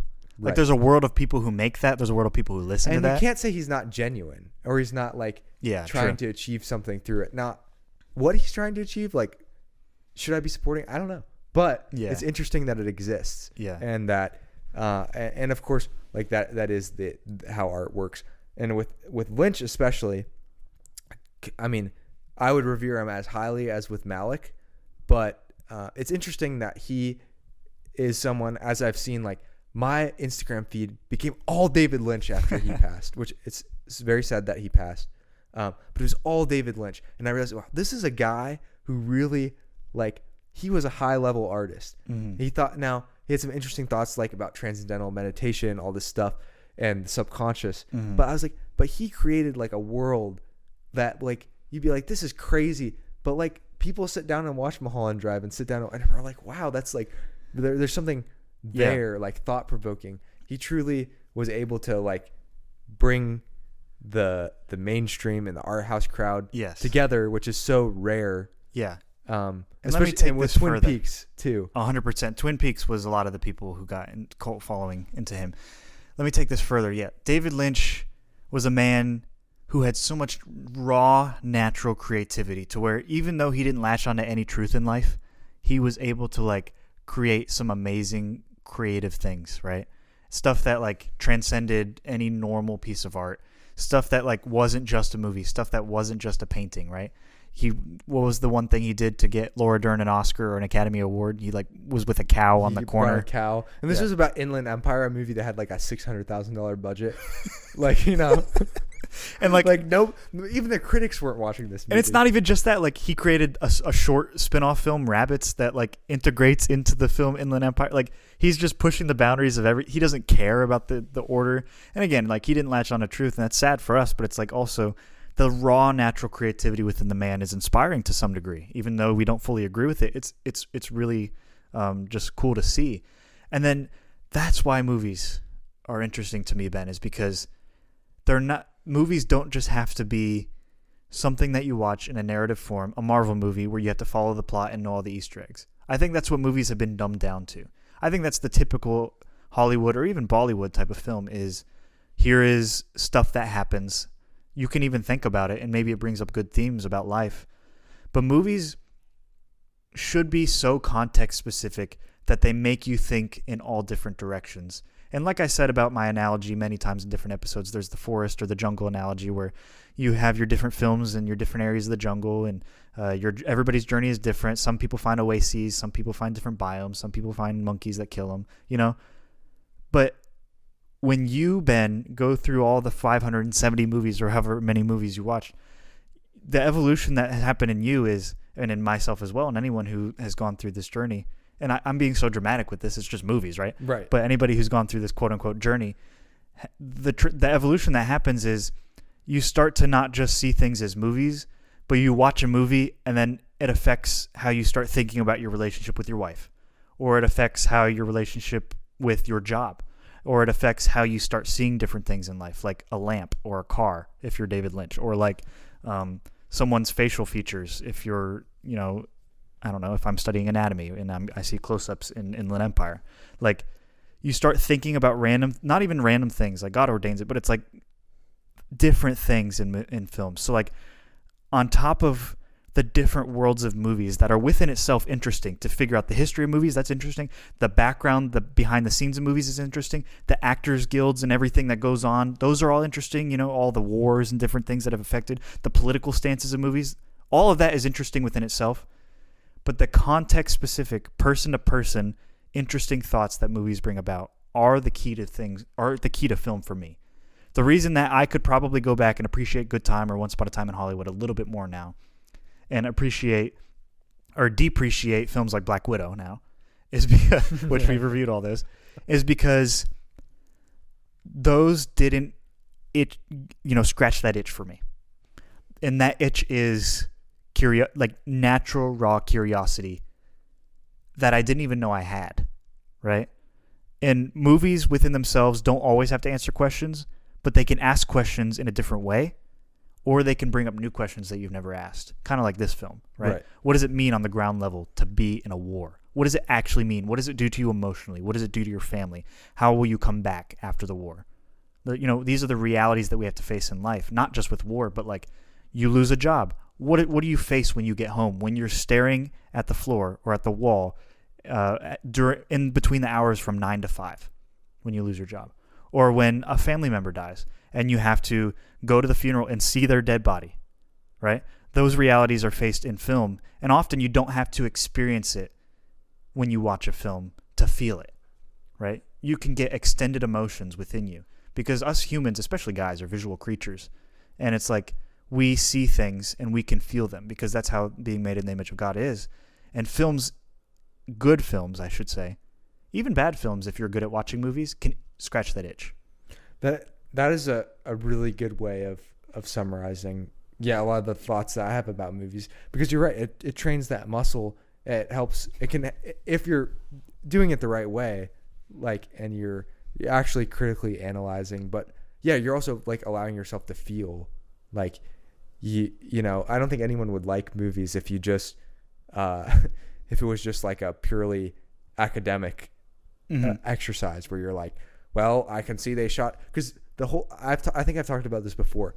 A great movie, you shouldn't talk about those technical aspects initially, because you were so invested in the world that you forgot all about the filmmaker. Mm-hmm. You forgot all about that he set up a camera this way, that he set up the lighting this way, that he did all this, and maybe some people are naturally, they learn about those things. And that's interesting within itself. It is not interesting, but I think like you lose the story and the emotion and like you said, that extended feeling, the things that that you're forced to think about, and like it can transport you to different cultures and different times and help educate you in a sense. And it's not like a straightforward, it's not education in like again, not in an academic sense. You're not reading an article that's specifically detailing out this is how this happened, but it's like helping you experience like what could this have been like. And it doesn't matter if it's not actually wasn't actually like that, because that nothing in film is actually perfectly recreating anything in life, but it's a reflection of life.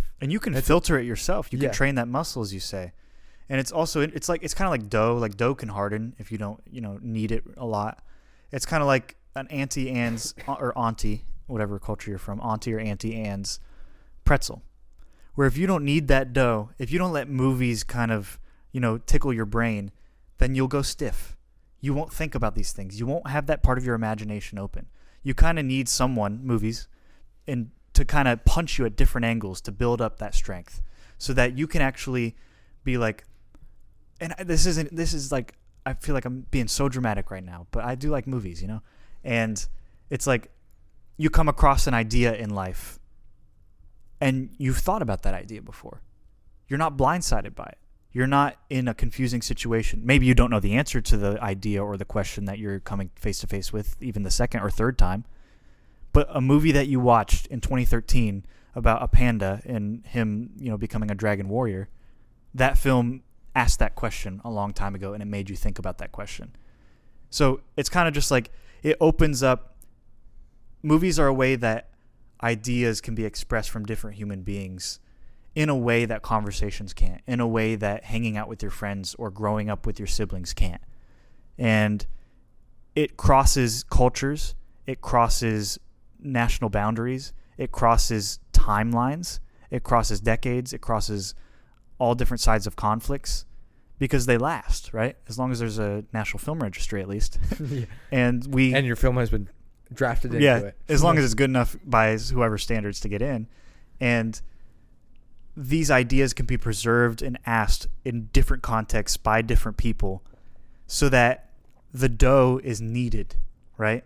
And we don't become so stuck in our ways, in our context, in our Americocentric views, in our, even Christian-centric views. Like, it's good to know other different things about different cultures and religions and beliefs and races even. And even like learning about the perspective of an animal can be helpful, because it's like, oh yeah, these things also have some good qualities to them. And I'm learning that with my dog right now. But also it's like, at the same time, where's Millie at? Yeah, your cat is around here. But it's like, does that make sense? Like, it crosses all boundaries of humanity and even nature. Like, I think of Pixar, like, what does it mean to be a car? Like, that's a question that probably doesn't need to be asked in someone's lifetime. But it does open the idea, like, oh, there are probably perspectives outside of mine that I've never thought about. Right. Oh, there are probably different perspectives that have different contexts, that have different meanings, that have different ways to think about things, that have different frameworks to think through, that have different, lives to live than me. Yeah. It gets you out of your bubble. I'm sorry, that was my third big rant. Go ahead. I'm so sorry. No. These have been great. I think you put into words a lot of things that I've thought about too, as I've thought about movies, because I think people are quick to push movies into the purely entertainment category, and while they certainly are supposed to entertain, at least some. I mean, I'm not sure Stalker is supposed to entertain. Like, I watched it. It was not easy to watch, but I watched it. I'm not sure that I would say I was like entertained by it, but I definitely thought about things because of Stalker, and a lot of things that Zach's talking about. It put my head in a different space. It maybe was a bit jarring in the way that it was filmed and slow, and if anything, it forced me to be patient.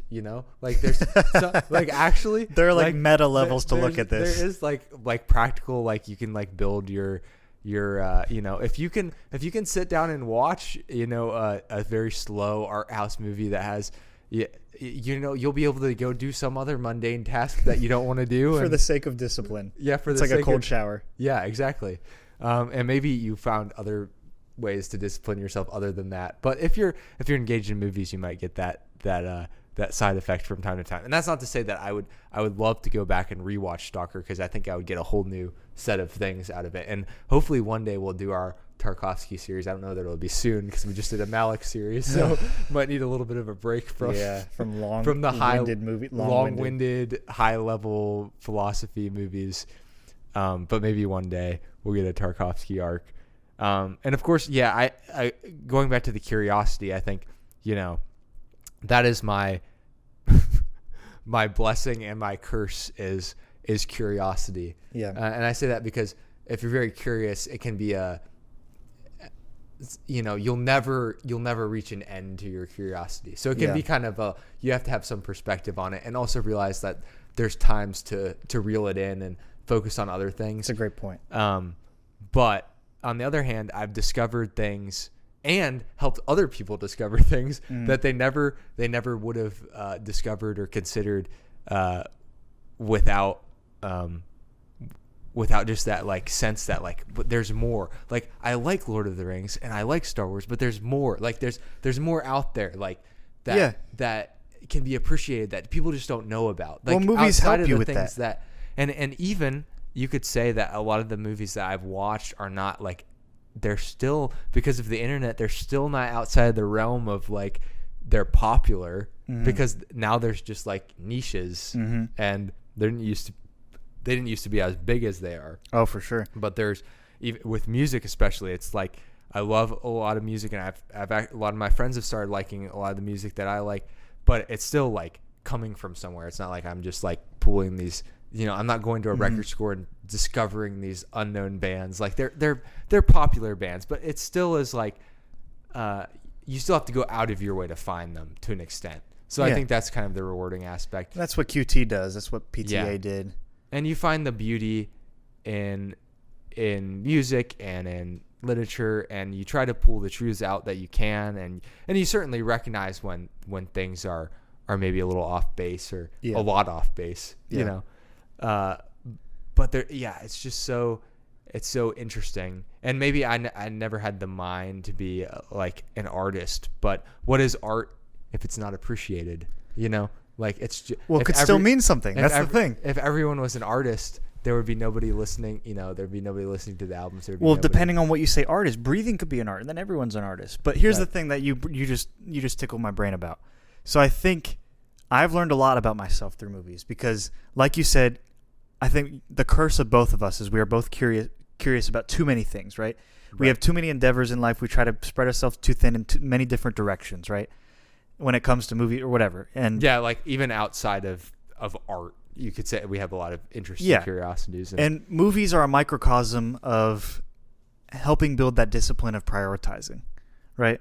Because I think of movies like I would love to watch, and then movies I might have more fun watching. And I tend to pick the movies that I would love to watch, trying to discover a new part of me that I learned to appreciate that type of movie, if that makes sense. So like I knew there were certain movies I would have to watch that I wouldn't like, but I would have to keep watching it to start appreciating them over time.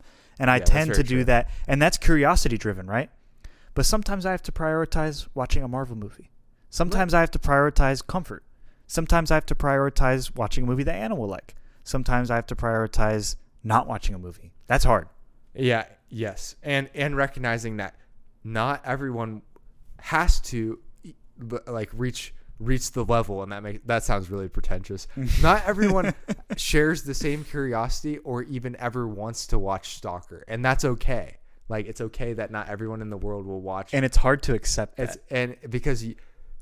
And it's not our calling, especially to, like there's lots more important things in life than whether somebody should watch Stalker. Yeah, we are not the Moses of the movie world. And it's hard. Empire. It's hard to accept that, because you want people to share in that feeling that tickles your brain in that type of way, right? That itches that scratch, or scratches that itch. But they may have an interest that you don't have, but you might be interested because you see how passionate they are about their interest, and you start to develop a like, wow, that like this person's really taken by these things. I could probably learn something. And it kind of, you start to open yourself up to other things that you may not have, because it's the same muscle. It's just a different avenue. And on a meta level, movies even bring up conversations like this, where you can systematically analyze a whole pursuit or curiosity or drive or motivation within yourself, and analyze it in a way through a framework that can apply to other areas of life, like prioritization, like how to relate to other people and not have unrealistic expectations with them, right? So it's like, yes, Inland Empire does help me in life, right? Inland Empire does help me do the dishes for my wife. Inland Empire does help me love my dog more. Inland Empire does help me to be more disciplined. Inland Empire helps me, fill in the blank. It gets me better grades in med school. Whatever you want to say. Yeah. So all the crazy people out there saying Inland Empire is just nothingness, I would say maybe you just don't have that muscle. Maybe your muscle is different than mine, and that's okay. Because I learned that we have those different types of muscles from movies. Wow. And if that wasn't a thesis on, well, I don't know really what it was a thesis on, because we just told people they didn't have to like movies, and they didn't. Essentially, we told people you don't have to go watch all of the art house movies that we've reviewed. Just go watch the mainstream ones, That's like half of our episodes. But then there's a downside as well. We can always cover that, and we do. We do. We do. Yeah. Listen to Samuel George's Disney's the worst production company ever. Yeah. And you may criticize us because we recently have mainly praised movies, but we've also like picked directors that are like the best. So sure, it would be interesting. The last bad review we had was the 1999 movie, the horror movie. Blair Witch Project. Blair Witch Project. That was like kind of a negative review. I still enjoyed watching it. Yeah, we still gave it like kudos for the cultural impact and the new style of filmmaking, but we were like, yeah, it's all right. I had a friend who came up to me last Sunday at church saying that was the worst take that we've had. Okay. I could take that criticism. Yeah, because he just doesn't have that muscle. Now we can pretentiously say that. Yeah, we can say. Now, I don't think he's right, but I'll take the criticism. Yeah. Now, that's the thing. We just became relativists, Ben. We just argued ourselves into relativism where everyone's truth is theirs, Well, yeah. Well, that's a great question. And I feel like we will, if we actually start diving into this conversation, we'll go to 2.5 hours. But yeah, because I was like, my next question would be, is there relativism in art? Like, is it a different framework than you view other things? Not in relativism in is there truth or not. No. Relativism in what is the point or the purpose of it. Yeah. And like the beauty of it, like, can you scale it? I mean, think about it, like matter, creation, artifacts, anything we can hold with our hands, think in our brains, or touch with our tongues, I guess. I don't know. That's a weird way to say it, but anything that exists can be used in a certain way. And isn't that art? Isn't art just something that is used, or something that is displayed, or something that is made? Yeah. Or something that pre-existed? Right? Isn't that art? And at the end of the day, like you say, is relativism in art? Well, we can't even define art. Right. So how can we define there's relativism if there's in relativism in it? Yeah. It's very true. I guess from from a philosophical standpoint, that makes sense, but I'm thinking more practically. Yeah, practically. But then I would also say, like, to each their own. Yes, there's relativism in the sense that what tickles your brain might not tickle mine because we are created differently. Right. Yeah, it's more of a show of the uniqueness of the person. But I would also like to think that there is some it's kind of like the moral argument for life. It's less strong, but there's the moral argument for art where, like, you just know that some things are better than other things. Oh, we have a natural inclination. Yeah. But then sometimes, Ben, because I think, like, how can we like something like Videodrome if there's a natural inclination for beauty? Right, which is so ugly and like. Well, yeah, but then I think it's because we can extract from postmodernism. We can extract, like, even the thinnest lines of beauty. And then sometimes the beauty isn't in the movie itself. Sometimes the beauty is in our analysis of the movie, or our own personal takeaways or frameworks that go up against the movie, right? Or our attack of the movie. You know, sometimes the art is on a meta level, and it's our interaction with the art that is actually meaningful. Right. And you see movies, sometimes you'll hear people say, your take on this movie is actually the point because it's a reflection of the the movie is supposed to be a reflection of the viewer. So how you react to what happens in the movie is the point of the movie. Yeah. Because you could react to it in different ways. Yeah. And so that's also a meta, like, you know, the director is toying with you because he's trying to get a reaction out of you, and how you react is the important part. Which I don't know that I can think of a specific example, but I feel like I've heard people. But then you ask the question, okay, is the point of the movie defined by the director? Right, which could right back to our tour theory, or is it defined by the viewer? Or is it defined by the production company? Who do you think thinks that? Does anybody think Sony decides what their movie should be about? Well, I think Sony might, but I think they like at the end of the day, they have no idea. Like they're. What do you think the point analysis. of Morbius was? I think the point of Morbius was to make money.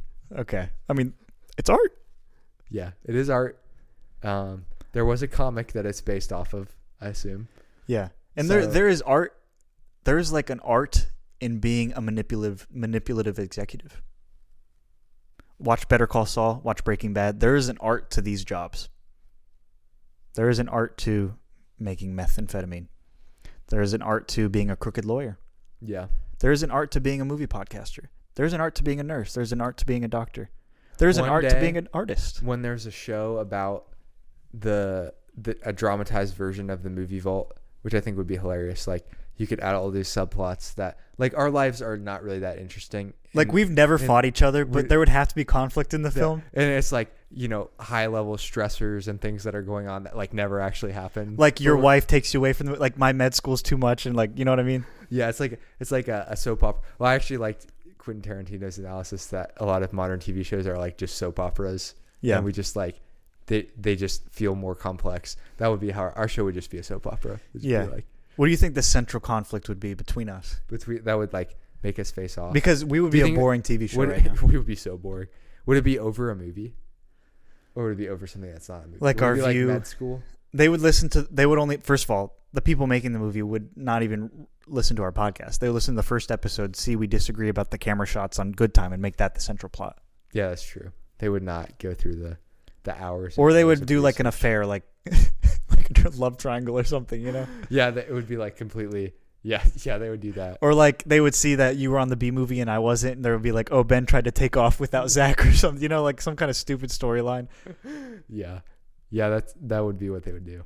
Or like Zach tried to embezzle money for his med school loans. Zach embezzled the $50. Well, it'd be like we'd have to be immediately successful, and Anchor was like a huge company that like yeah, like they gave us thousands of dollars. Yeah. Or like Spotify actually gave a lot of money out. Zach is, man, my pay. No, this is just the money we have, Ben. Yeah. This is all we have. Yeah. And meanwhile, I'm like starving over here, and I'm like, I really just want to buy an engagement ring for Emma. I can't afford it. And there's a little cat. The cat's in your arms, and it's like about to die. And you're like in a mansion. You're like, yeah, I'm still an undergrad, man. Hopefully, I get into med school. And this like big house. Like, man, you must be doing like Scott must be doing well. Yeah, yeah. And then you're actually embezzling money from. It's a Genoa Studios movie by that time. Like I start selling drugs because I just want to get married. Yeah, they get some influences from other films like QT. Yeah. Or yeah, we could do like blatant parodies of movies that we've reviewed as like a Yeah, that would be good. It would be called The Vault Opens. The Vault Opens. The Vault Laid Bare. Yeah. The Vault Exposed. Yeah. Or The Darkness like in the Vault. A mockumentary that was like would just be like like us as old, be like AI aging. We're like super old. Yeah. And we like recount like all the history of the man. We got a lot of ideas here. That's we've never been short on. Like Zach said, I think before we started recording, we've never been short on ambition. True. So, and I think you said this once, and I can't get it out of my head now, where we're both 85-year-olds in a nursing home. Both of our wives are dead. And we just have these microphones, and we like spit. We can't even get out of bed. And we're like reaching. We turn the mounted microphone to us, and we're still recording episode 3,458 because we just can't stop. Like like we'll talk about doing all this other stuff, but like the actual podcast itself is what drive like. But it's not just the podcast. It's because I am excited about like the next like potential movie that we could watch, or might be something that I get a chance. Like I said, it's my excuse to rewatch things and rethink about them. Yeah, a lot of times. So that's, by the way, 3,450 is when we do the Tarkovsky series. Yeah. Okay. And then after that, we can go through. Give me a lot of time to think about it. Yeah. Batman v Spider-Man 6, The Reckoning, or something crazy. Yeah. Meanwhile, we did every Marvel movie and TV show. And we did an episode per episode. That would be crazy. All right, guys. And we still didn't do Tarkovsky. Here's Agatha yet. All Along. Episode 6. Man, this one really gets spicy. Yeah. I don't envy the people who it's their jobs. Like, they're so stuck in that world. Like, they have a podcast just about Marvel, and they're stuck reviewing like Agatha All Along for like an episode per episode. Yeah, that's a hard. It's like life. their job. They got hired to like be a podcaster, and they're yeah. So the only opening we have is the Agatha All Along. I mean, I have to imagine episode by episode podcast. Unless you're the big picture and you can kind of spread really wide and do like kind of what you want, but like some of the Ringer podcasts or some of these podcasts, like they like commit to doing a series and they're in these series for long periods of time, or like have podcasts based off of that. That's when it starts getting to be work. Unless we do a Twin Peaks one. That would be amazing. Well, the guy in the history podcast, this is when you know people are like super into things. He was like, oh yeah, I did an episode on this on my 35 episode series on like this specific part of the war, and this battle was like 3-4 part. I forget how many parts he said within the 35 part series. Like, it was crazy. I was like, so like 4 parts on one part. Yeah. So the total of, I can't remember whether it was just like the South Pacific, like in general, part of the war that he had. Of the war in Thin Red Line, in the World War II, in that battle. But the battle that the Thin Red Line. Yeah, the Guadalcanal. That was, he did like at least one, if not a couple podcasts within that 35 part series. Insane. That was just on that battle. Wow. And so then he's got this like whole 35 part, and you're like, this is crazy. There's like, but there's somebody like, there's other people who are like just really interested in that and they want to learn. I mean, this is the fact that I can throw, like, some of these podcasts are probably not that well known, and that's what gives me hope for the Movie Vault, because I specifically wanted to listen to stuff about the Thin Red Line. Yeah. And I went and I found like there's actually not that many. We're gonna be like one of like, which is so crazy because this movie is a 4.5 star for me.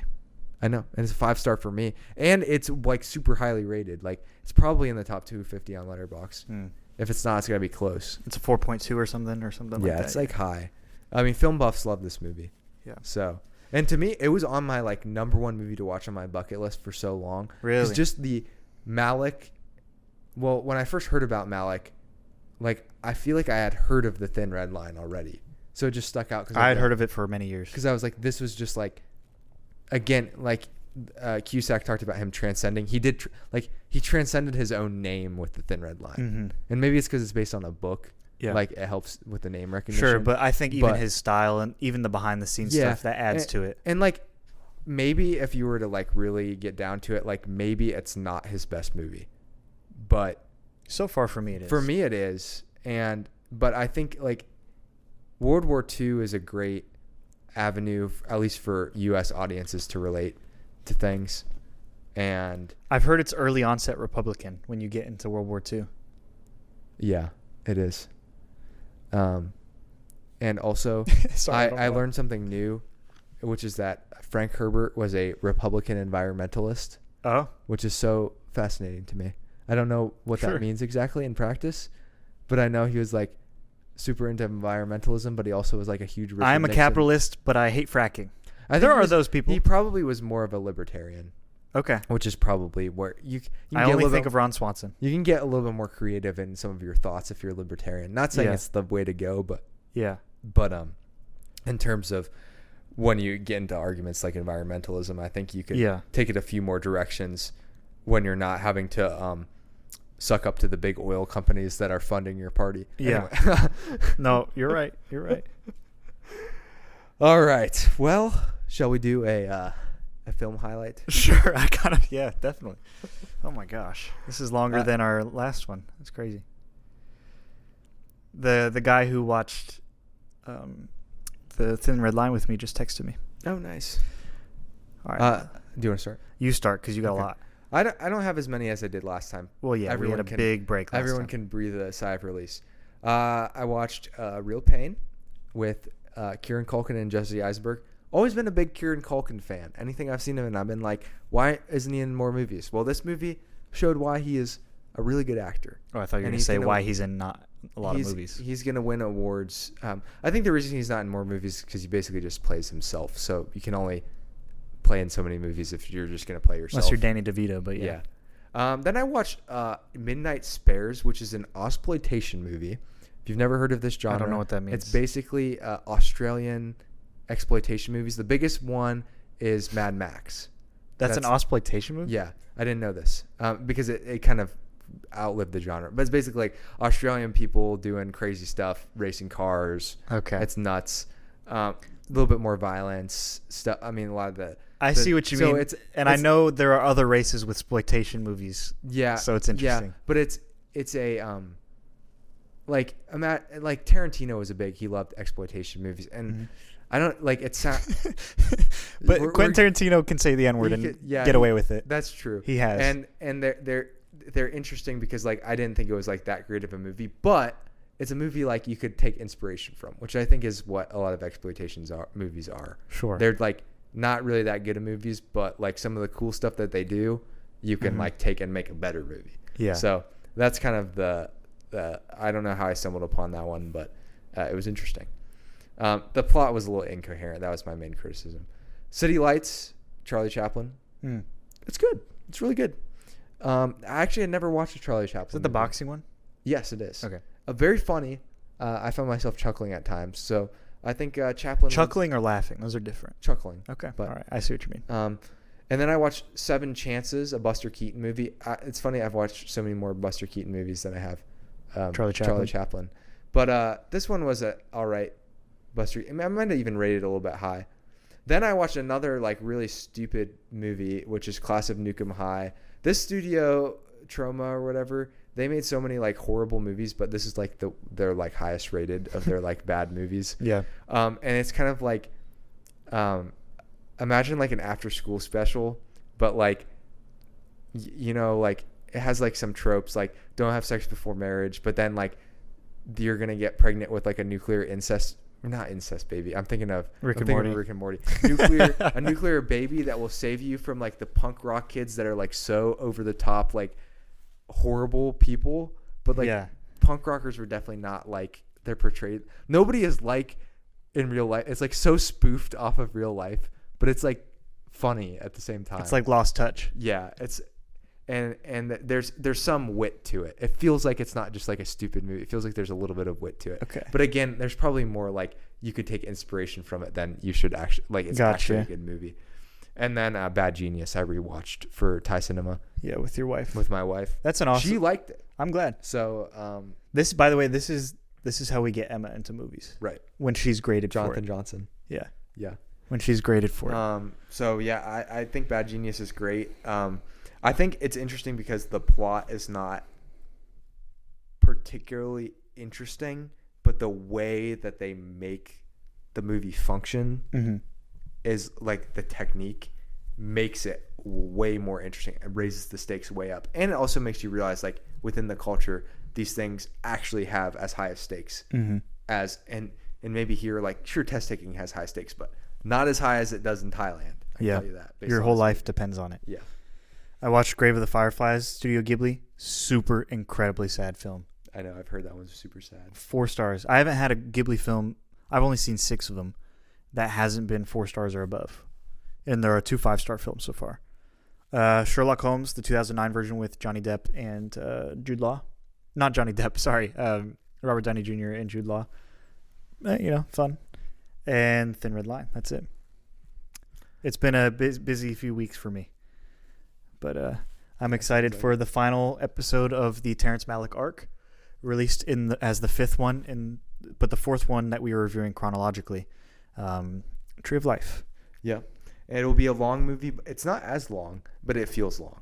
Yeah. I will say that it feels long. Okay. So, but this is, if Thin Red Line isn't his most well-known movie, Tree of Life is. They're kind of like hand in hand. Okay. Because this was his Palme d'Or winner. And then I promise you, listeners, that after this arc, this heavy, long episode arc, we will have some more little short fun movies. Yeah, we definitely lined up. We definitely will. And then we'll get right into Tarkovsky right after. Yep. We're not giving you a break. And we're hammering you with. We're going to do a Blood Meridian review. All 7 Tarkovsky. No, Are there only 7? Yeah, I think there's something like Interesting. that. So he's kind of like Malick. Yeah. What was his span of directing? How many years? It was a bit shorter. It was like, because he passed away like soon after his last movie, I think. So his death was why he was had like, the few. He might have only had a 15-year span where he really made movies. Gotcha. Like it was like 60, maybe a little bit longer, 63 to like 80. Well, what an impact on Russian cinema. I know. Yeah. I know. Is he the most well-known Russian cinematist? I would say so, but that at least from a U.S. perspective, he is. Because he's like the most talked. Like we don't really talk about Russian cinema unless you talk about art house films. Gotcha. And then Tarkovsky is like the number one guy. Yeah, I mean, like Steven Spielberg is the American version. I would say American modern version of Akira Kurosawa in Japan. You know, we hear about Akira Kurosawa. We hear about a few other directors, but it's only because they influence Western culture. First Italian culture, then Western culture. Right. And Tarkovsky, influenced like filmmakers from the U.S., which is, I think, a big reason why. And I also think like he showed a glimpse behind, like, because he was making films.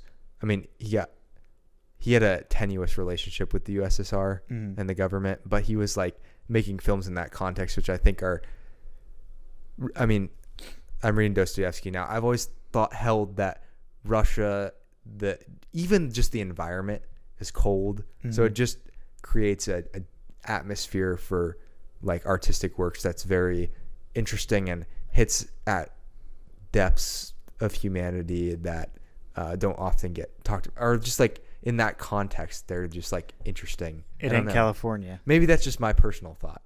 Yeah. Because again, I'm listening to Brothers Karamazov, and I've read Crime and Punishment, and I've watched some Tarkovsky movies. So based off of those 2 Russian, well-known Russian, writers and directors, you gotta learn Russian next. Yeah. You know, I took Russian in college. Did not. Well, no, I just one Russian class. I think I remember you talking. It was Russian travel. It was only 2 credit hours. I don't remember that was Russian. All travel. I remember is "Пожалуйста," which is. I think it's please. I think that's an important one. Yeah. But the other thing that I keep thinking about is Ian's crazy story about we watched The Matrix. No, not The Matrix. It was Fifth Element. Fifth Element from a Russian. That's like just the most nuts thing. Mm-hmm. I can't wait to have another guest on who says a story that I'm just like not expecting like that. Shaz will be like that. Mm-hmm. Yeah. Yep, she'll be a great talker. Anyway, this has been the longest episode probably since our 100th episode. Mm-hmm. So, Thin Red Line is a must-watch, or top-notch. It's a top-notch. All right, I can close the vault now that if you learn nothing else, just start the episode and then go to Thin Red Line was a top-notch. That's all you need to know. Yep. All right, I'm going to close the vault. A man is nothing.